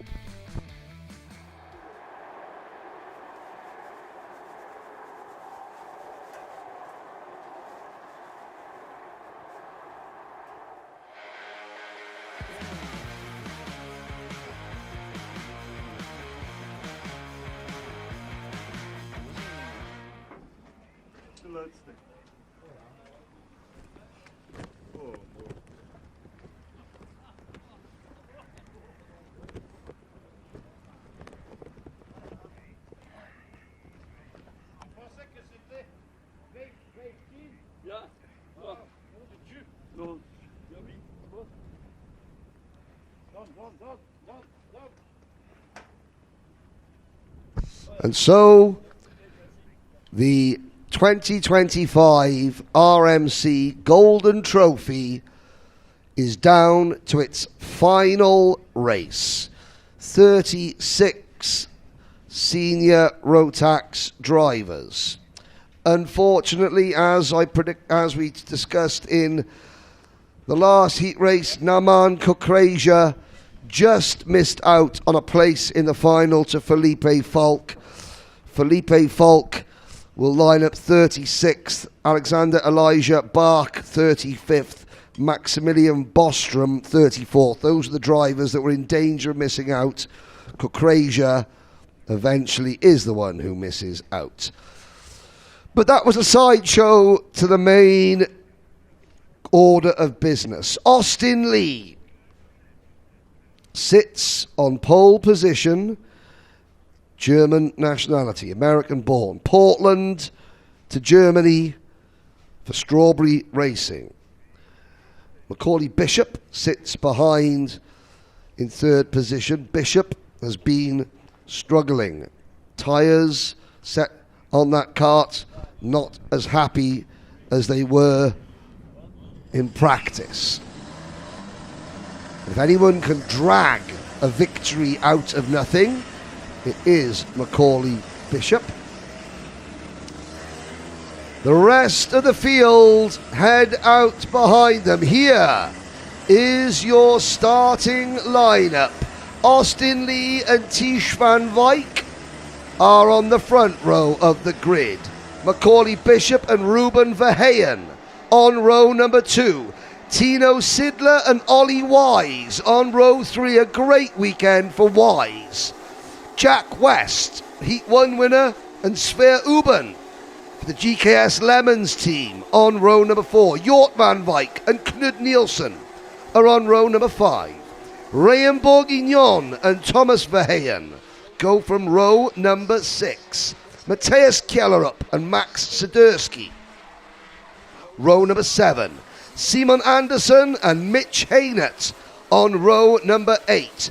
Senior Rotax debutant Will Archer and Raphael Moreau on row number 9. Pole sitter, fastest man in qualifying, Lloyd Hare and Yuri Levar, row number 10. Gabriel Svitala and Eddie Nilsson on row 11. Anja Levar and Ludwig Gustafsson on row number 12. Mick Vandenhout and Kari Kortalainen, row 13. Miles Roby and Max Taylor on row 14. Enzo Zani and Tor Franson, row 15. Philip Wisniewski and Marco Aries, row 16. Charlie Valskog and Maximilian Bostrom, row 17. And we've already mentioned row number 18, Alexander Elijah Bach and Felipe Falk. 36 drivers.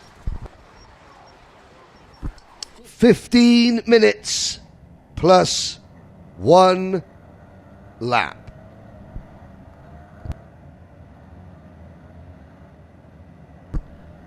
The final race of the Golden Trophy on what is the golden hour, as the sun, which has appeared in between the clouds, starts to dip below the tall conifer trees that surround the home of champions. The wind is still biting. The mechanics, families, parents, spectators, wrapped up in as many layers as possible. The drivers, well, they can put the shivers to the back of their mind because we are not racing. False start. Always ruin a poetic build-up to the races to these drivers. Tut, tut, tut. I'm going to have to dig deep into my Dylan Thomas now to bring this event to its colourful climactic crescendo. Austin Lee needs to think not of what is behind him. He knows what's behind him. 35 hungry, angry, grumbly drivers. He only needs to focus on the windswept but bare tarmac that sits in front of him, and then continue to focus on that tarmac, hitting apex after apex after apex, keeping the engine notes from his pursuers keenly in his peripheral vision, like a sixth sense to know when an attack is coming, when to defend, when to just go.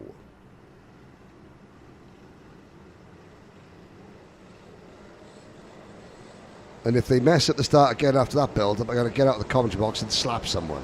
How's that? Here we go then, into turn number 14. Lights are out. We are off and racing in senior Rotax. Lee's a very even start to the line. Gets to the turn one apex. Gets round cleanly. Everybody else also round cleanly right down to the back of the field.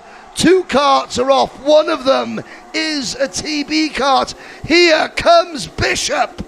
Bishop to the inside. Lee getting shown the door as they head out of turn number 6 and through the button complex. They all somehow make it through. Oh, Mitch Haynett in the number 380. The TB cart, the mean green machine, is sidelined early on. Bishop from Jack West and then Jort van Wyk.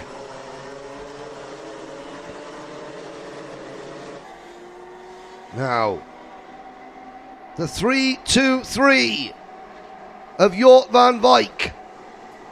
I wonder if he's wearing his... he's not wearing his brother's race suit, which is getting me a bit confused. Oh, there is a KR Sport kart coming in. It's Ollie Wise.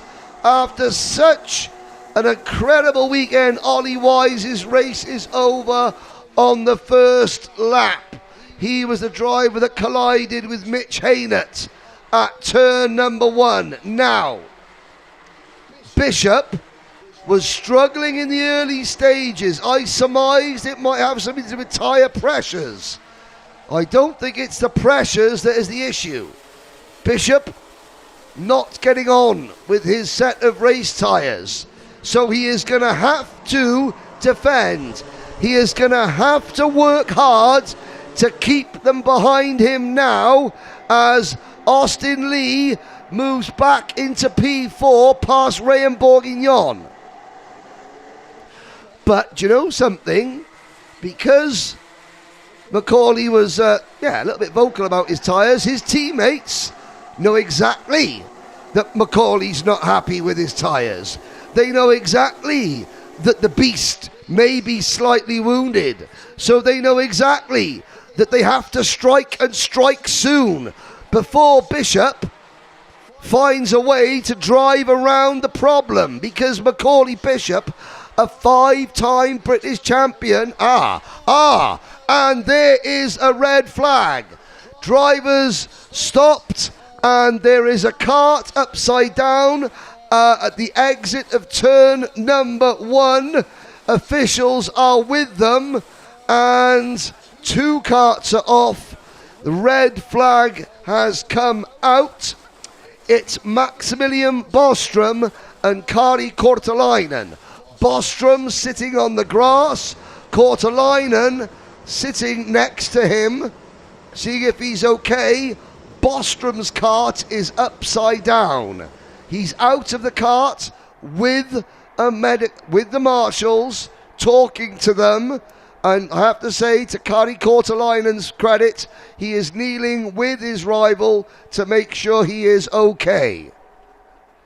There looks like there's an awful lot of fire extinguisher smoke that is also next to that cart. So I wonder if the cart has rotated and some fuel has got onto the very hot engine and exhaust and ignited, because there's extinguisher fluid, so the marshals are very, very quick to react there.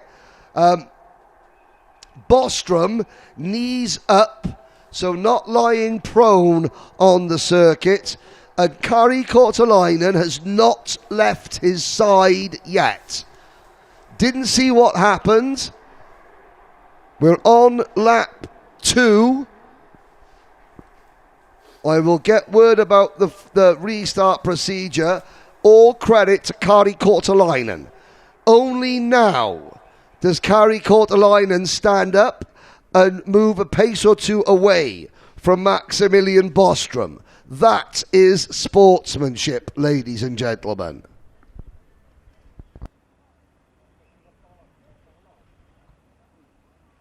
Now, the drivers head over to their mechanics. I will go find out the start line procedure, because The next question that the drivers will be asking is, are we allowed to put any nose cones back in that may have been dislodged? And I wouldn't touch them unless the officials tell you you can.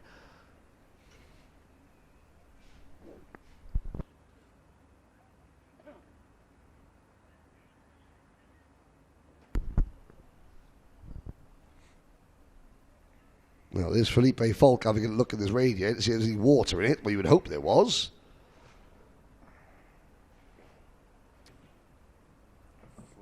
Well, let me go and see what the procedure is going to be. Yeah, there's some consternation amongst the TB kart camp. Well, you can't refill, you can't add water to it. I mean, if you're that desperate, just take a pee in the top of the radiator. Is that allowed? Not quite sure. But there's something is amiss there with the TB kart team for sure. And we will get back to you shortly.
Why do you come here? Is this your career? Or is it all about fun? A chance to get away and leave it all behind?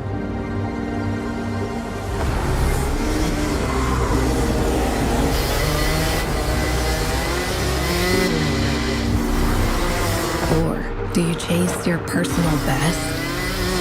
Challenging yourself over and over again.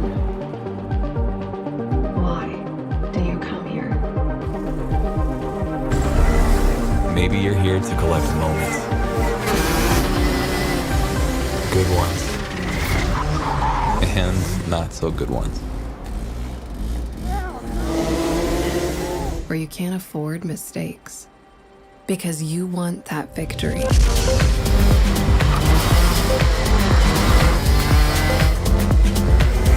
It's all about this one moment when the hard work finally pays off.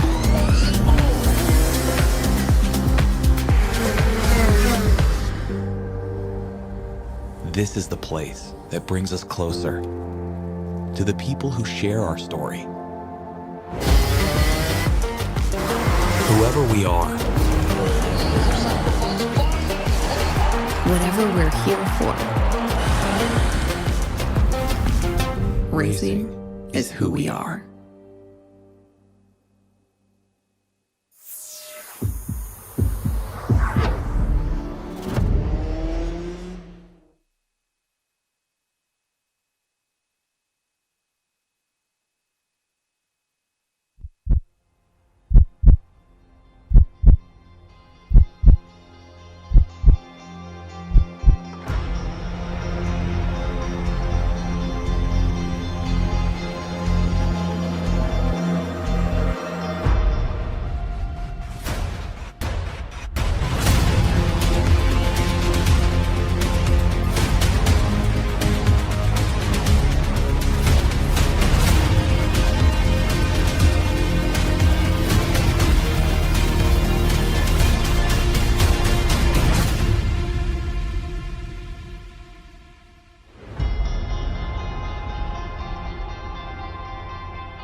Well, there is a look from the driver's eye view of the circuit.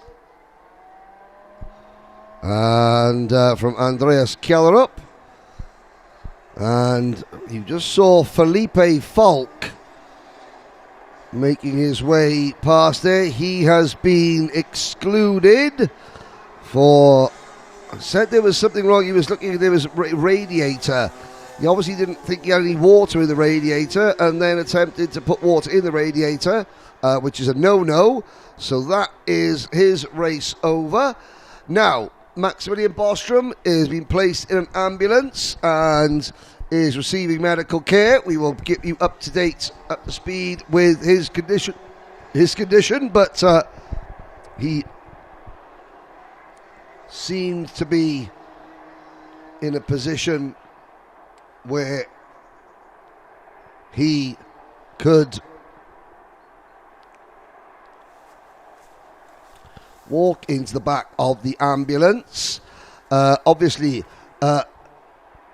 Kari Kortelainen will also no longer take part in the restart. Neither will Felipe Falk. Out of the race before the start, before the red flag was called, was Ollie Wise. Now, Kortelainen and Bostrom collided.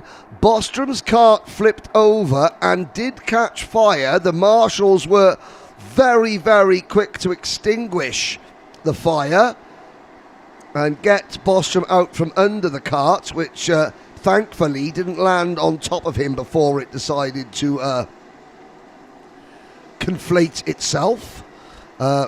You can see, well, you can't quite see from that angle. Wonder if you can see from the next camera angle.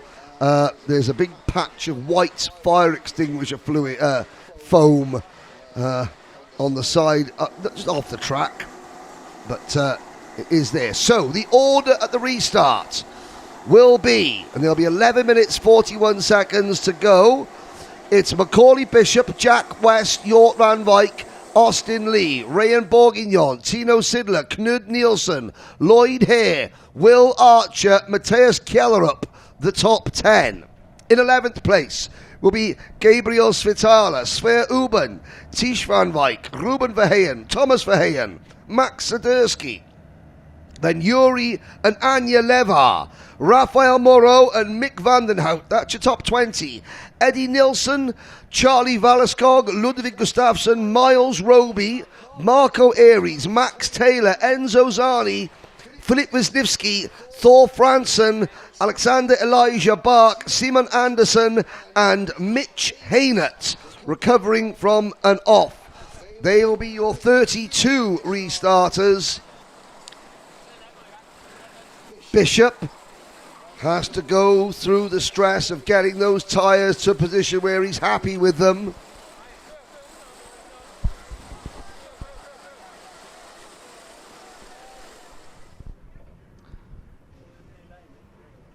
His teammates know that Bishop isn't happy with his tyres.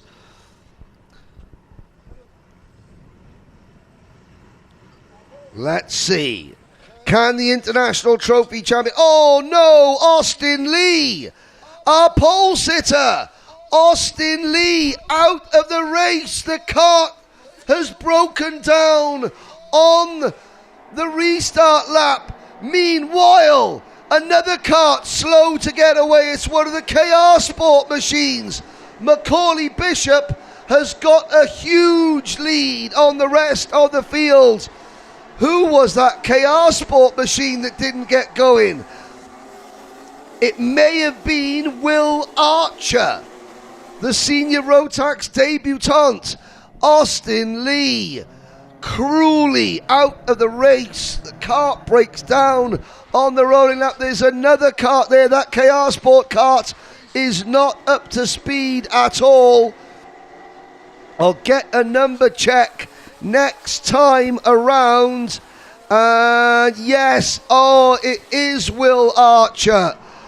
What disappointment for Archer. He's banging on the top of the, he's banging on the spark plug, is Will Archer. And do you know something?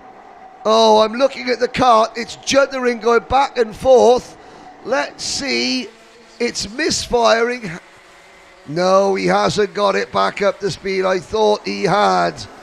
Devastation for Archer. Meanwhile, Bishop leads west. Jort van Wyk, Tino Sidler. It's a Dan Holland racing 1, 2, 3, 4. Ray and Bourguignon in the number 310 kart.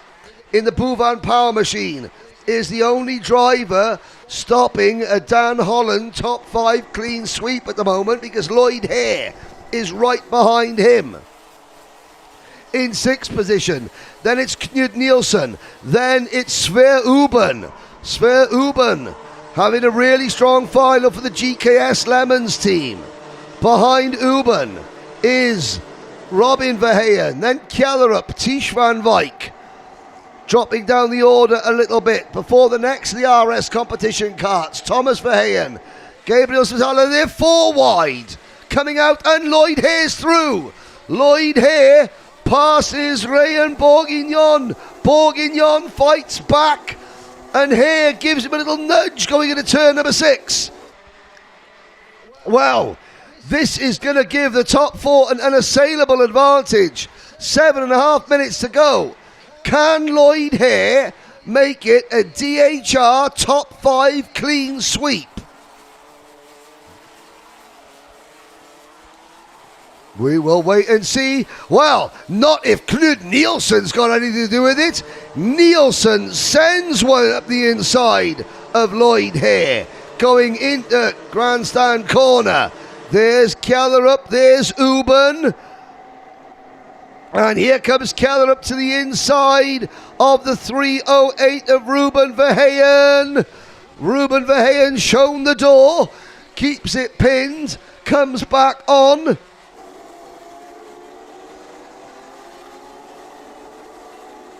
What can Sver Uben do now? Here comes one of the SP Motorsport machines, the Stan Pex Motorsport kart. That would be, is that Max Sadursky? It is Sadursky trying to get involved.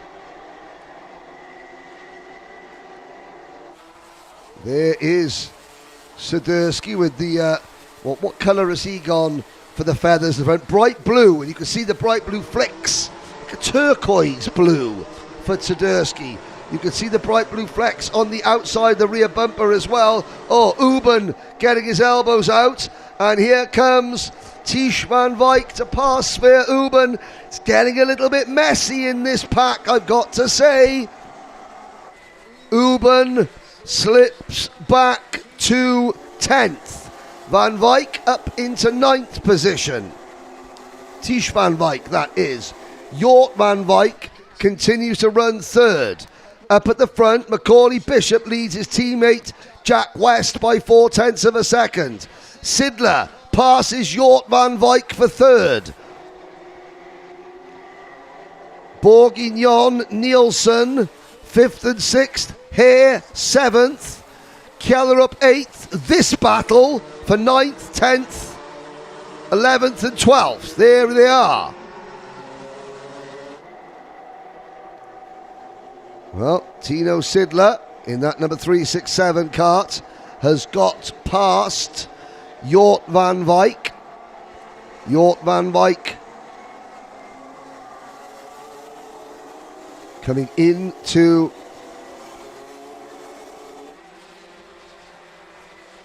turn number 6.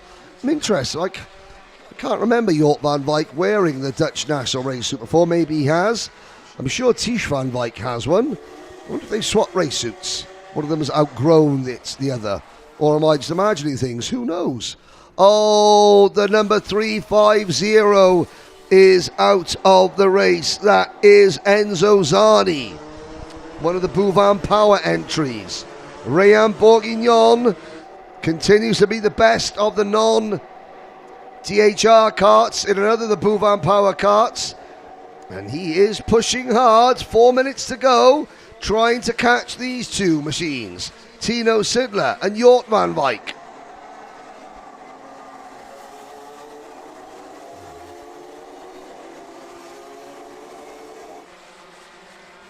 Meanwhile, Jack West has closed in a bit more on Macaulay Bishop. There are your leaders. Down towards Grandstand Curve we go. Jort van Wyk hasn't given up the battle for third place yet either. And I tell you what, Jack West hasn't given up the battle for the race win. Yes, he signals to Bishop, saying let's work together, there's 3.5 minutes plus a lap to go. So obviously he's going to not fight with Macaulay yet, but he will have a pop, I'm absolutely certain. These are the types of one-off races where, and this is no disrespect at all to Jack West, but Jack West's career achievements in karting pale in comparison to those achieved by Macaulay Bishop. But on equal equipment as teammates, these are the one-off races where if you're going to try and tell your team leader, hey, I'm here not to just play second fiddle to you, I'm here to win, then it's not a championship. You're not going to cost each other championship points. Yes, there's a ticket to Le Mans available. Yes, there's an opportunity. Jack West takes the opportunity. Right then, Jack. Now you got to defend against one of the best overtakers in all of karting, Macaulay Bishop. Macaulay Bishop, he can fill his own highlight reel with moves he's made in karting. One of them here at Genk in last year's Euro Trophy. But you know what? West is thinking, I'm not going to give you an opportunity to put me on a poster, so to speak, using basketball terminology. I don't want to be the victim of your next viral moment, Macaulay. I'm going to clear off. Macaulay has got to get his head down, but he's getting passed for second by Sidler. Bishop with 90 seconds to go. This is for an entry to the International Trophy at Le Mans, an event that Bishop won this year. Bishop back to the inside on Sidler. 90 seconds, less than that, 75 seconds to go. Jort van Wyk there in fourth position. We have lost several other drivers out of the race. Filip Wisniewski has retired. We're down to 28 runners. Obviously Enzo Zani, Will Archer, Austin Lee have retired since the restart. Felipe Falk, Maximilian Bostrom, Kari Kortelainen and Ollie Wise, the other retirees. 45 seconds to go. Jack West could be about to claim the biggest win of his career. Sidler to the inside. Bishop coming back well. Gloves are off in the Dan Holland Racing tent. The elbows are out. The knives have been sharpened. It's going to be a bun fight for second, third and fourth. But you know what? This battle is handing Jack West the golden trophy. West has now got to keep his calm, stay cool. Don't let the nerves get to him. Sidler singling, and here comes Matthias Kellerup to potentially spoil the Dan Holland Racing party even more. There goes West. Bishop, here comes Kellerup. Sidler's off the podium. No, he's not. Well, he is. He's down to fifth. Yes, he is down to fifth. He tried to come back at Kellerup, but Kellerup would have none of it. So Matthias Kellerup now just one step off the podium. It's still a DHR 1-2-3. West 2 seconds in front. This is the final lap. Sidler makes it a DHR 1-2-3-4. Now defends down the Autoplan straight. Oh, Sidler gets freight trained. Kellerup goes back through. So does Nielsen. So does Bourguignon. Game over for Tino Sidler after a brave fight. But Jack West is coming out of turn number 13. Your 2025 Senior Rotax Golden Trophy winner is Jack West. Bishop second, and he can have no complaints about that. West beat him on the day, fair and square. Jort van Wyk is third. That's a statement win for Jack West in lots of ways. Bishop might point to tyres, but Jack West will say, well, you know, your experience outweighs that. And to be fair to Jack, that was a great drive. To be fair to Macaulay Bishop, though, he battled and scrapped his way into a winning position when he genuinely didn't think that he had the mojos with him to let him contend for one. And a top 3 for Dan Holland Racing. Keller up 4th, Nielsen 5th, Bourguignon 6th, Sidler down to 7th at the end. 8th for Lloyd Hare. Sver Uben and Max Sadursky round out your top 10. And Atish van Wyk, Yuri Levar, Max Taylor from 28th to 13th. Good drive for Max. Eddie Nilsson, Thomas Verheyen, Mitch Haynett, Anja Levar, Gabriel Svitala, Charlie Valeskog, Ludwig Gustafsson, Mick Vantenhout. And the remaining finishers, Raphael Moreau, Simon Anderson, Elijah Bark, Tor Franston, Marco Aries, Miles Roby, Ruben Verheyen went out at the end. Now, this was the original start. Austin Lee taking the lead of the race. Jack West making a good start, but Lee, when at the end of the first part of the race that was stopped, when the race restarted, Austin Lee's kart failed on him and he was out of the race. There was lots of battling further down the order. Max Sadursky, you can see in the 337 kart there. Gabriel Svitala also getting involved. Sver Uben was very aggressive, trying to muscle his way into the top 6. He would eventually finish 9th. There is the move on the race for the race lead and the race win. Jack West. Bishop tried to come back at him round the outside. West, well, he was not having any of it. Then Bishop got attacked by Sidler, and Bishop had to pull off a move right about here to say, coming through. That gave Bishop second position. Sidler tried again, and Bishop said, again. And then it was Jort van Wyk's turn to take the fight. Sidler getting swamped as the race progresses. But your winner, Jack West. Great way to end the racing here at the Golden Trophy.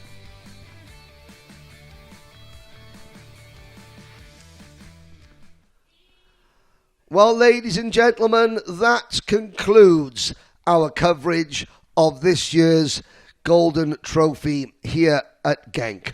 Not just of this particular event, but WFR Live TV has brought you the entire BNL karting season, the RMC Belgium karting season, and of course this event as well. So over the course of the last 10 months or so, from the Champions Trophy to kick off the season here at Genk, all the way through to today's final ticket giveaway for the Rotax Grand Finals. So thank you to everybody who has tuned in, whether it's on the RMC Belgium channel, whether it's on the BNL Karting Series channel. WFR TV, has been a great privilege to bring you this event, and we hope we're back next year with an awful lot more great racing from not only Karting Genk, the home of champions, but also the rest of the circuits here in Belgium and the surrounding countries. Thank you very much for watching. Have a safe journey home. But for everyone here at WFR Live TV and the organising team here at Karting Genk, thank you, goodbye, see you next year.